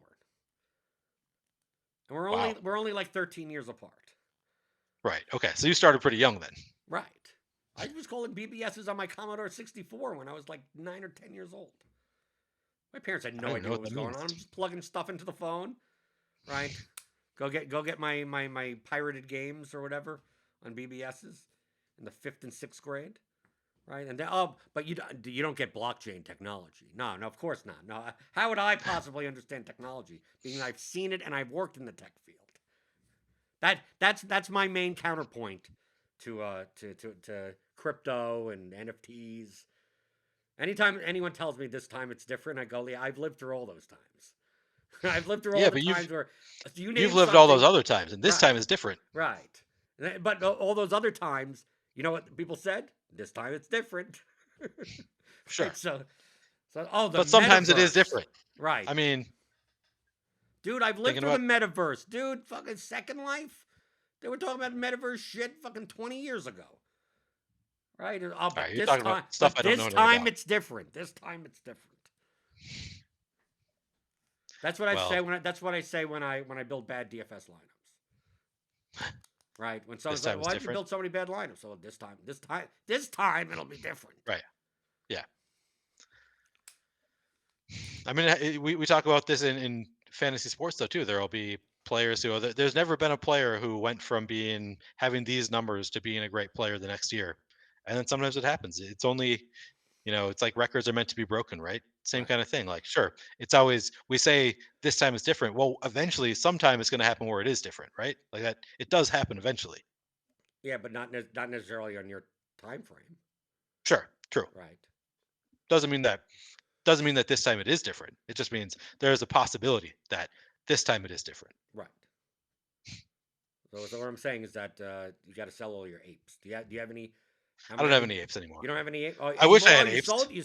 you sold it. Oh, I sold my apes. I sold my apes at the worst, not the worst possible time, because I made good money on them. But I sold right before Steph Curry went and got his ape, and Okay. then they announced the mutants that they were giving out. So I lost out on a lot of money with the You timing of lost out my on selling of mutants. my last ape. I lost out on mutant. I eventually then I bought a mutant for cheap and was able to flip that too, but I didn't get the free mutant. So do you still have There's a lot any? of money. Do you have anything? NFTs or yes, I still have plenty of NFTs. I still have Did a lot of any Top of Shot. yours got stolen? That apparently what didn't No, from OpenSea uh, or whatever. to be honest, I still don't even really know what happened there. I think it was people who, it sounded like people who like manually migrated their things on Open. I'm like, I don't even know what you're talking about. So pretty sure I'm safe if it's something that you're doing manually on OpenSea Right. because I don't do anything You know what the people complicated. say when you say that. That means it's still early. Yeah, that's right. It's still early. It's still early. Yeah. Didn't you say that for DF? You had the conversation on your podcast about is there still an edge like as far as you feel like Oh, you as far as DFS. right like you say Alex is scaling back some of his play, right? Brian saying Yeah. that maybe 150 is not optimal anymore, and and you ask Petty like is there like what he's looking to go on and to do other things possibly, and you're like, well, Right. I don't. You're sitting there like chill, cheery eyed. It's like I just quit my job. I think Yeah. I mean, no, everything's fine. these are some of the sharpest players in the game talking about. But Alex's stance is that there is still an edge, and Petty's stance. Okay, so Petty's stance was I still think there's an edge because of the way I play, because he plays such a Mhm. unique style that other people can't replicate it. So that's not something that I can really take much solace in. And then I think Brian's the only one of that group who's actually saying, like, I think there's a diminishing edge. But I think the point that he made was actually like he wouldn't necessarily recommend new players come in. And maybe that doesn't mean players that are already having success should step away. It's just there's such a steep learning curve that maybe it's not the right time to jump into DFS. Um, and it also might be just maybe there is diminishing returns on players at his level. So Mm. like you can't count on making as much money as you were previously, but I'm sure he's still making good money. It's just maybe not quite as much as he once was. And I have no idea if that's true. He might still be making as much money as ever. I just think maybe because as he would say, the floor has been raised so much. So maybe that takes away some of the profits from the highest end, but then maybe there's still enough edge for enough different people that we can still make money. Right. I still think there's that. I still think so. I mean, Yeah. at the lower stakes, at the larger field stuff. Dude, there are plenty of people. I mean, I'm not in the Awesomeo Slack, but I am in the Roto Grinders Discord. I am in a bunch of Discords, around the industry. Uh, and people that would be in a Discord from sites that are subscription based Right. are like are are not the normal people, right? There's still Right. people don't realize there's still tons. 90% of people that play DFS may not play every day, but they make up the ones and twosies into all these contests. Uh, but even in the conversations, there's still people that like why you subscribe to Roto Grinders if you're not even going to bother looking at the projections. Right. Like these are people that I'm going to pay for content and then not use it, right? There Right. must be especially during a slate. Oh, projection must be off. Oh, this is garbage. I mean, it's total tilt fest everywhere, Yeah. and not understanding what the tools are. Like, it was an 18% chance of being the top stack, and now it's the sixth inning. They only have one run. It's like, Right. yeah, because 72% of the time Right. 82% of the time they're not the top stack. I mean, like, Yeah. It's just pretty because simple. they're the top stack doesn't mean, like, Yeah. just it's like you explain it that way. Oh, I And think, I mean that's exactly why I think you and I are on the same page, that there will always be an edge, because there's always 50% of people are the lower half of intelligence, right? right. And But it, so but there's it's it's I just it's think it's that a there's always going to be. combination, Neil, of the fact of you have the people that don't use any tools, right? That are still stuck in, they're just randomly choosing stuff. Uh, and then you have the people that do have access to good information, good tools, good projections, and then just don't use it, Right. and just simply just don't well, what is this supposed to tell them? Like, or they Yeah. or they do use it and they don't understand. Like, they they go, give me 150. I'm gonna set 150, one unique player per lineup, and jam in, and I'm gonna have 100% of this guy and 98% of that. Like, you just build 150 cash lineups.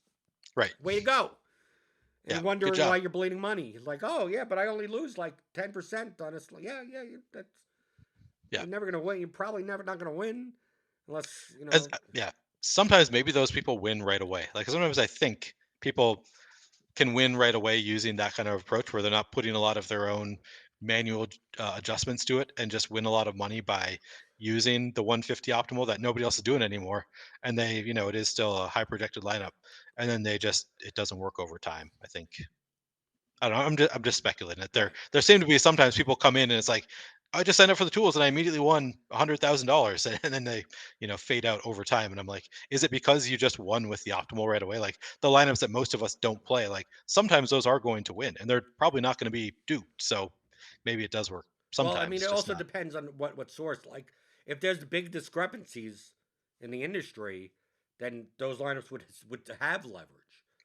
That's true. Right. Yeah. I mean, it's the same thing with Travis. With, like, if your projections are dramatically different than other people's, you're gonna have a lot of a guy that may no one have. I mean, like, Yeah. and that happens on all this. I mean, but that's what I'm looking for. So that to me, that's the arbitrage of what my skill set is.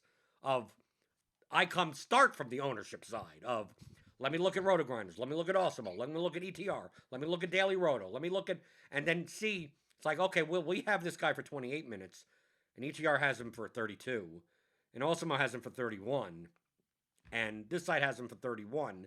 It's like, well, anyone that's using Roto Grinders projections is not going to get as much of this guy, and he's going to be higher owned than what this number says here. Like, we have him at 12%. He's going to be 18 because of that discrepancy, because I'm looking at all these other projections, and we're the low person.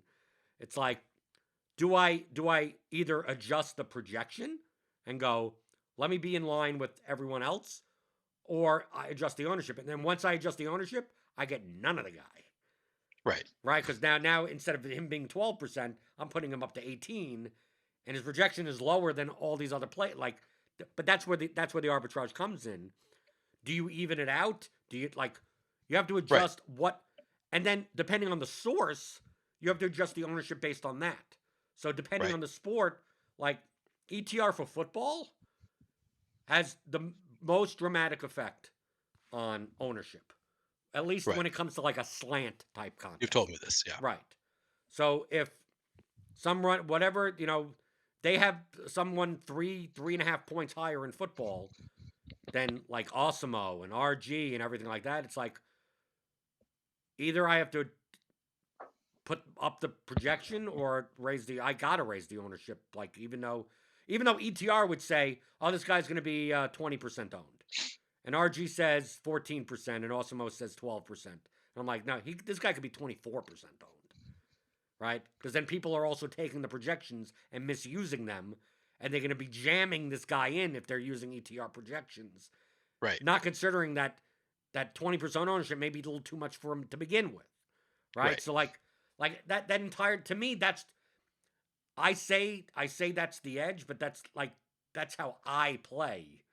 Right. So it's very similar to Travis saying, it's like, well, I don't consider ownership at all. And my edge is that I watch the games and I get the rotations and minutes better than anyone else in the industry. So I don't have to worry about ownership. And I'm saying I could get the ownership so good and so much better than anyone else in the industry that I don't necessarily have to care about 3 or 4 minutes. Like, I'll let everyone else do that. Like, that I don't have to worry about that. Because as long as I get the ownership right, I should be good. Right. So one other thing that Travis said that I didn't bring up in my interview with him, but he said this actually on his last show with you about ownership, that I thought was interesting and made me think that maybe he is factoring in a little bit unintentionally in another way, is that he said that he sometimes looks for discrepancies more for the higher owned guys. So the guys that are getting a ton of ownership, he said he will look closer at their minutes. I think is a note that I took watching his show with you. So then that made me think that maybe he, in some ways factors in ownership a little bit, just in terms of what he's looking at in terms of finding different minute projections No, well, for players. I don't necessarily, but he's not using that for game theory purposes. He's using that Right. For it's more of a margin of error thing. It's like, Yeah. Would you rather be more correct, more precise on the minutes and fantasy point per minute projection, whatever projection, on a guy that's going to be 1% owned or 50% owned? You'd much rather be more correct on the 50% owned guy, because that's going to matter so much more for your contest. So if but then it unintentionally factors it in. No one has him. Yeah.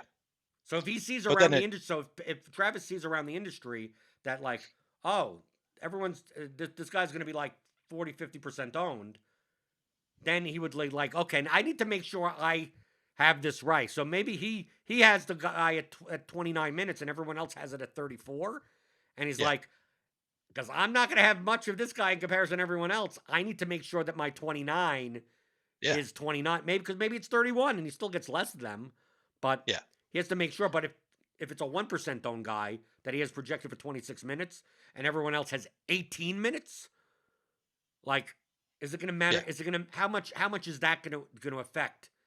Especially if he's under. If he has 18 and everyone else is 26, but he's only. But my point is that owned. even though he's not playing an ownership style approach, it's It still ends up that factoring way. in ownership because he's looking at it closer. Right. So it's still coming into play for Travis, even though he's not playing an ownership style approach. And I don't know that how often he actually looks at it. It was just something that I took note of. He mentioned that in his interview with you that he'll look at it closer for the higher owned guys, which makes you think, okay, so it's factored in at least uh, through the back door. Like it is coming in a little bit in the way he approaches a But slate, but even if it's not his primary concern. right, but I view ownership the same way for me. Like Right, it's right. more important Yeah, for me to get the high owned players more precise than the low owned. I don't. The difference between a guy being 2% owned and 3.5% owned, I don't care. A right. guy being I have him at 7. He kind of came in at 4.8. Yeah. In terms of Don't raw care. numbers, it's not that Right. many different lineups. I don't care as much. A guy that I Yeah. have projected for 35% ownership that only comes in at 17, I'm way off. I'm too off. A guy that I Sure. have at 54% ownership that ends up coming in at 78, like Yeah. I need to make that has to be as precise as I could get it because those discrepancies matter so much more than well, is the guy going to be 3% or 2%? Like Right. it it does it's not going to make that much of a difference. A lot of times, truthfully, the difference between 2% and 8% doesn't even matter. Like Right. in the single digits, a lot of times the single digits like literally don't matter at all because it doesn't make up enough of your lineup. And typically those types of players are not projected well enough that they start getting jammed in anyway. So it's like these Right. are the filler type of things. So if I have a guy at 8% that ends up being 2%, like I end up if I were to play 150 lineups, if I were to play 100 lineups, he at 8% ownership, he ended up in 3 lineups.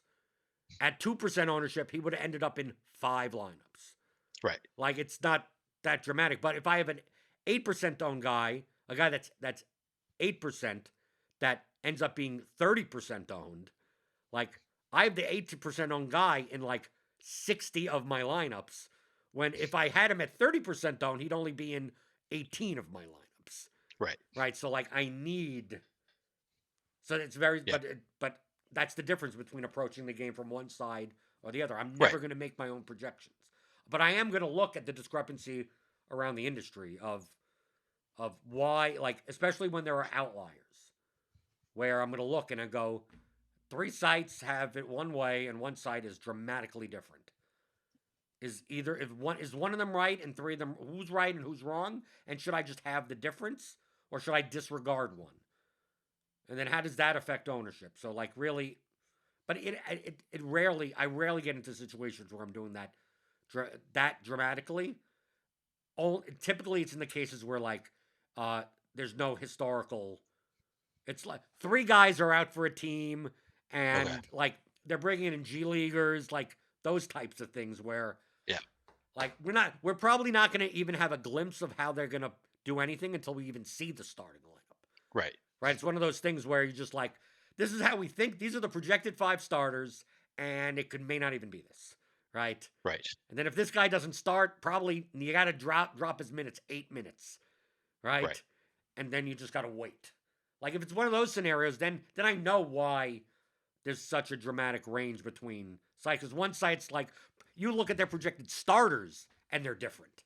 It's like one Right. site has Jordan Nwora as the best value play on the slate, and another site has him at 22 minutes.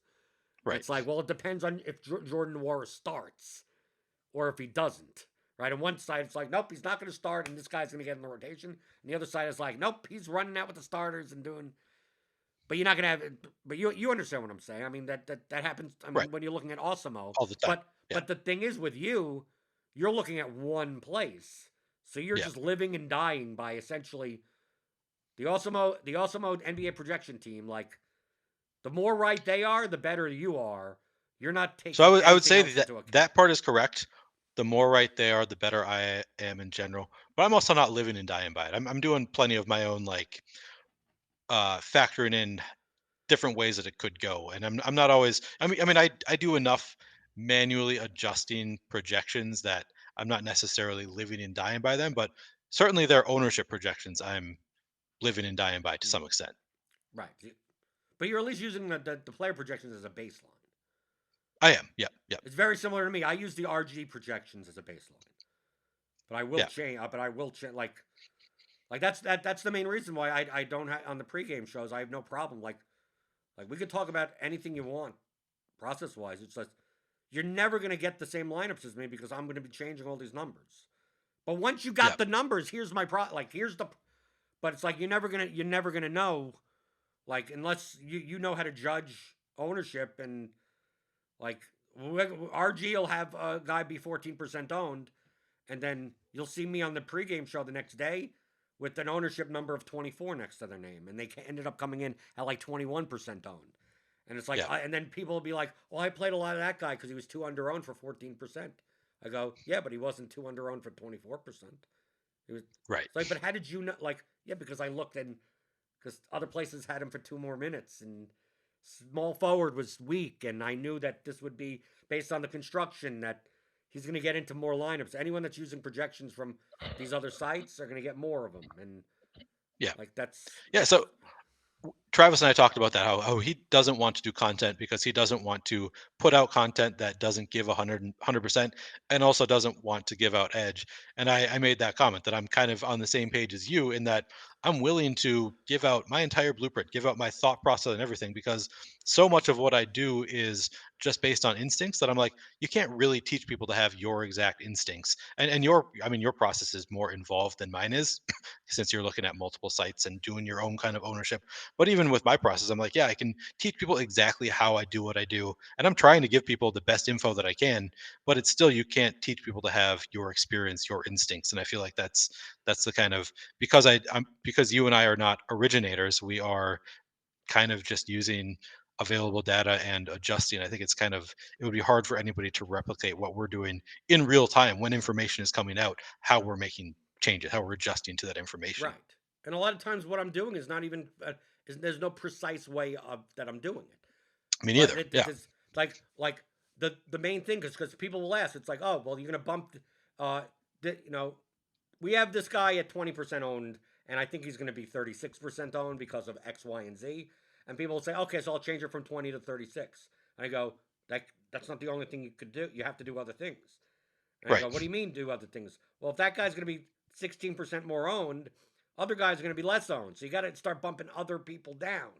So it's like Yeah. if he's a, so what positions does he fill? And what salary ranges does he fill? And you have to start bumping those. Well, how much should I bump it down? I have no idea. I just guesstimate. I just Right. guesstimated. Yeah. I don't have any program that runs that. I mean, I don't. It doesn't equal. If I add up my ownership, it doesn't equal whatever the number is. 600% of it does. It doesn't because my uh, anyone that's in my player pool, I have a minimum ownership of 2%. Some of them are going to end up at 0.8%. Some of them are going to be like I. It's not. There's no point. I'm not going to. 1 and 2 doesn't matter to me, so I just do 2. Right? So 2 is the lowest. And typically on the bottom, I don't even do 3. I do 2, 4, 6, 8, 10. I do by 2s and then I do by 5s. So But like what are you once I doing? get to You're 20, doing you're putting a minimum ownership on players no, if of I have a guy 2%? in my player pool, I'm assuming they're going to be at least 2% owned. Okay. Okay. Because Got it. I'll go to our Oh, ownership. when you're doing your ownership. Okay, I get Right, it. our ownership has them at 3%. Osimo has them at 1.2%. ETR has them at 2.2%. It's 2. It's Okay. when it's that I get low, it. it's 2.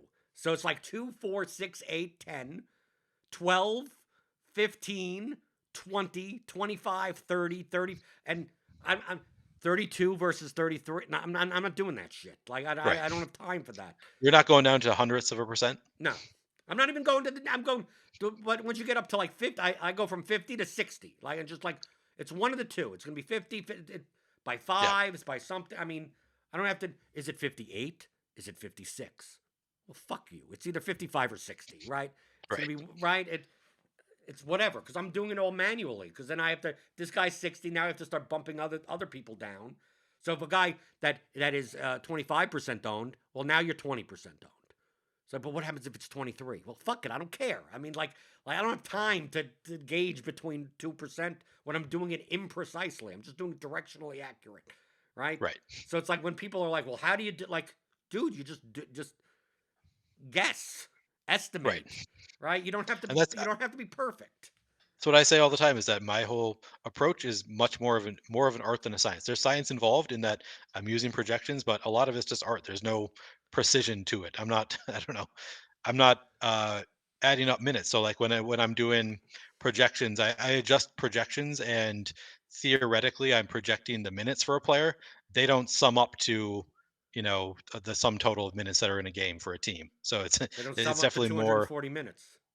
yeah, for me, they don't. No. Because sometimes I want to be taking a chance on, so for example, centers from the same team where Mm. there's a lot of imprecision. You don't know, maybe they average 24 minutes each, but different games, they'll Right, it could each be get 30 and 28. 18. Sometimes they're Right, two of the best plays in the game, so I'll project them both for 28 minutes. right, And I'll say, don't get both of them. But sometimes I do that on purpose. right. It's, But you're just adjusting so you get more.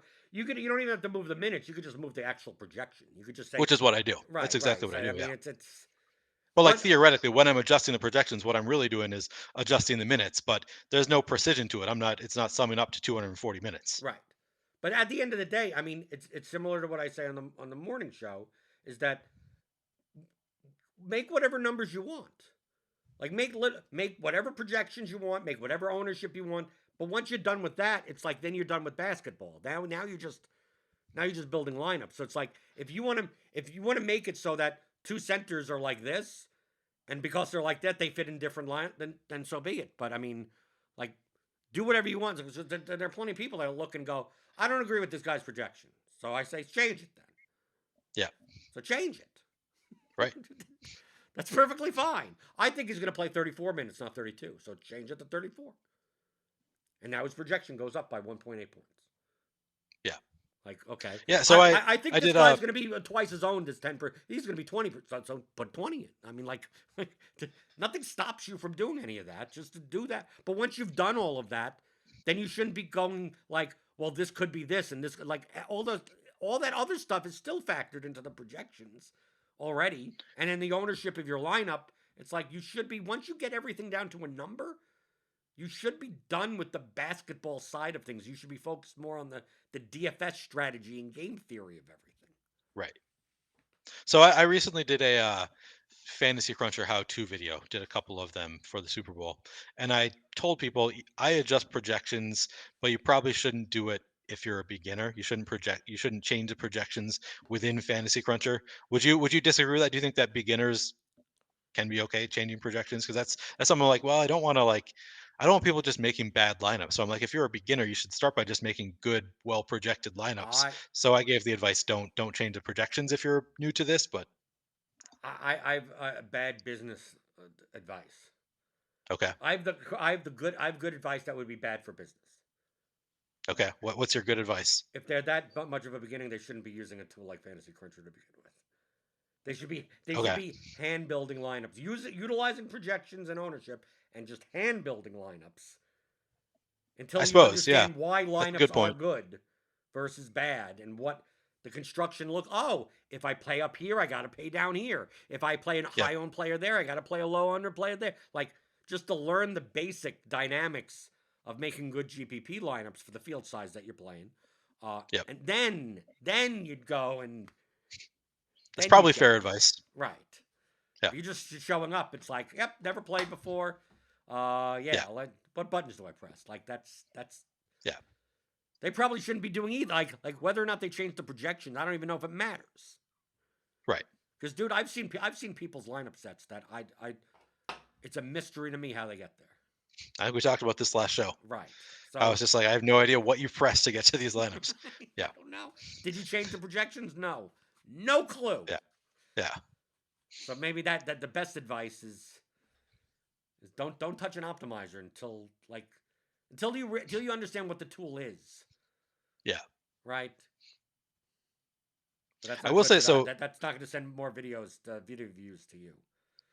Yeah. The how to use a tool that you shouldn't be using to begin with.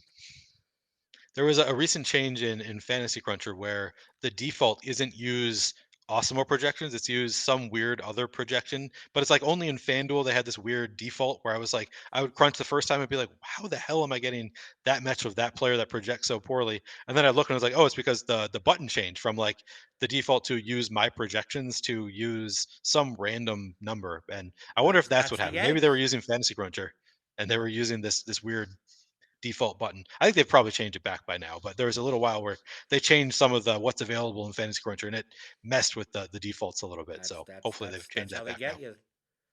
That's how Stetler Yeah, gets you. yeah, That's why you don't use it. That's why I don't use it. I use it. Right. Well, that's a different story. Yeah, right. That's a whole different topic. That's a whole different. That's a Yeah, whole different Quebec. It's nothing against the.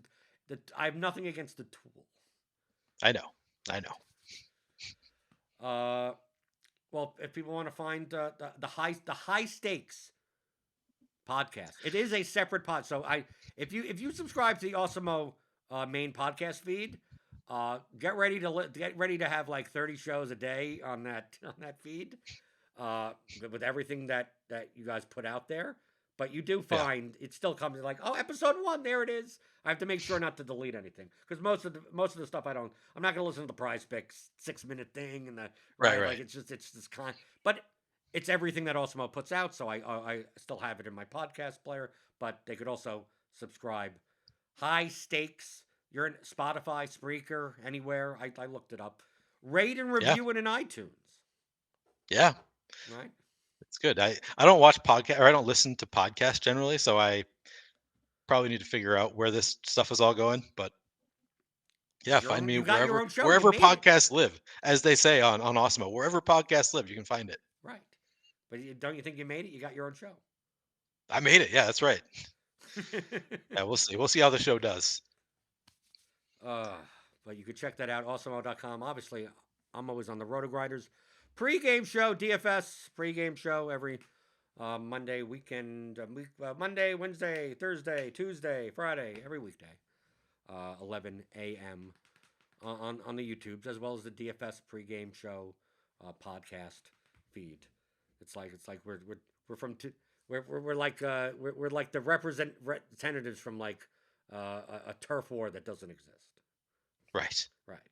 You Yeah. know how many people like players or whatever, subscribers or people around think that there's like, oh my god, you're talking to someone from another site. It's Yeah. like yeah, We all subscribe to all the sites. right. We all I think subscribe to all the most sites of us. anyway. Yeah. Like Yeah. what's that big of a but site versus site? Oh, I can't believe you're doing a show with someone from like why not? Although we're doing the show on this channel. This is something that I'm sort of starting to play with is who can I have on my Osmo show? We'll see who's available. Right, Obviously, right. I'd love to Because have you on probably at some point. And I think I that can't be on your are show. you can't be on my show? I'm not. I don't. You don't think so? All right, well. I'm not sure. Well then I won't have I you think on, but I if could be a guest on others. I could be. No, no, definitely. Because we've had awesome people on. Dean has done interviews during COVID with guys from Moss. Yeah, yeah. So then it's not a well, problem. we'll talk. It'd be Right, interesting seeing this me being the host with you as the guest. The whole right. dynamic would be off. What would we talk about? Is there a I don't point to know. that? I don't know. We've already talked about it all. Right. But this is what you need to do for your. Very similar to me on this show. Like, if I'm ever on your show, that means a guest, essentially canceled last minute, Right. and you just DM me and just Blender, help said, me out. Yeah. right. So, because truthfully, I don't think there's any point for me being on. If you're going to be on this show and we do this Right. every other week, what the Yeah. fuck am I going to what? It's a different audience, I guess, but I'm assuming Yeah. people that follow you follow me, and people that Yeah. follow me follow you, and what Not would we necessarily. end You up have a lot more followers than I do, so I think that's not the second part of that's not necessarily true. right? Say, but it's hard for me. Uh, there's a fine line between what I should be tweeting out and being it's me. I have no problem promoting good content. I'll always defend. Like, it doesn't matter. I've promoted stuff that is not Roto Grinders plenty of times, right? Yeah. And there are plenty of shows on Roto Grinders I've never promoted, right? Okay. Right. Uh, So like I have no problem, but typically it's the type of thing it's more of a uh politeness type. It's more of a like it a faux pas. Like I would never tweet out, go check out Neil on the Awesemo Live Before Lock show when Right. Roto Grinders has their own show at the same exact time. Right. Like you wouldn't do that, but like an Right. No, interview show or something like that, like that's it's a different thing. right. It's a different thing. It's like as if it's not competing. Truthfully, I don't mind doing that either, but it doesn't look good, right? Right. Right, because Yeah. you're getting paid as an independent contractor from one site and then promoting content that is very similar to the content on the site that you're part of on another like Doesn't look good. it doesn't look good. Even though I do even say on this podcast that I do watch Oshimo shows, right? I do Yeah. Right. listen, but I listen to everything also. So I I can't listen to a Levitan solo pod for the fucking sex questions because I'm at Roto Grinders. It's like no, I Right. listen because I want to listen. Still entertaining. Yeah. So you'll never say so. Basically, I'm the guest of last resort. Right. Exactly. You'll be my fill in the last minute. Okay, so go do that. If you're listening to this podcast, High Stakes, a DFS discussion show. You could search on iTunes, Pocket Casts, Google Play, Spotify, wherever you get your podcasts. Even if you just search for DFS, it should come up as one of the podcasts in the search. So if you want to listen to Neil interview some of the same people that I've interviewed on this show before, and learn more about the lifestyle of lifestyles of the rich and famous. And it's very similar. It's a very similar type show. You're more process based, and you were on the recent episode of the Emotional Bankroll podcast with Brian Jester, and he's put out 3 episodes, and it's more about 4 now. 4. You're the 4th. I was the 4th. Right. Yep. He had Colin on first. Yep. Colin Brick. Okay, yeah, that's who I'm forgetting. Yep. So you're on the 4th episode, and it's pretty much a whole show about how playing full time is not all rainbows and unicorns. Right. Pretty much. Okay, and then as always, you can get the Theory of Daily Fantasy Sports. It's a 15-hour audio DFS masterclass you can pick up at theoryofdfs.com.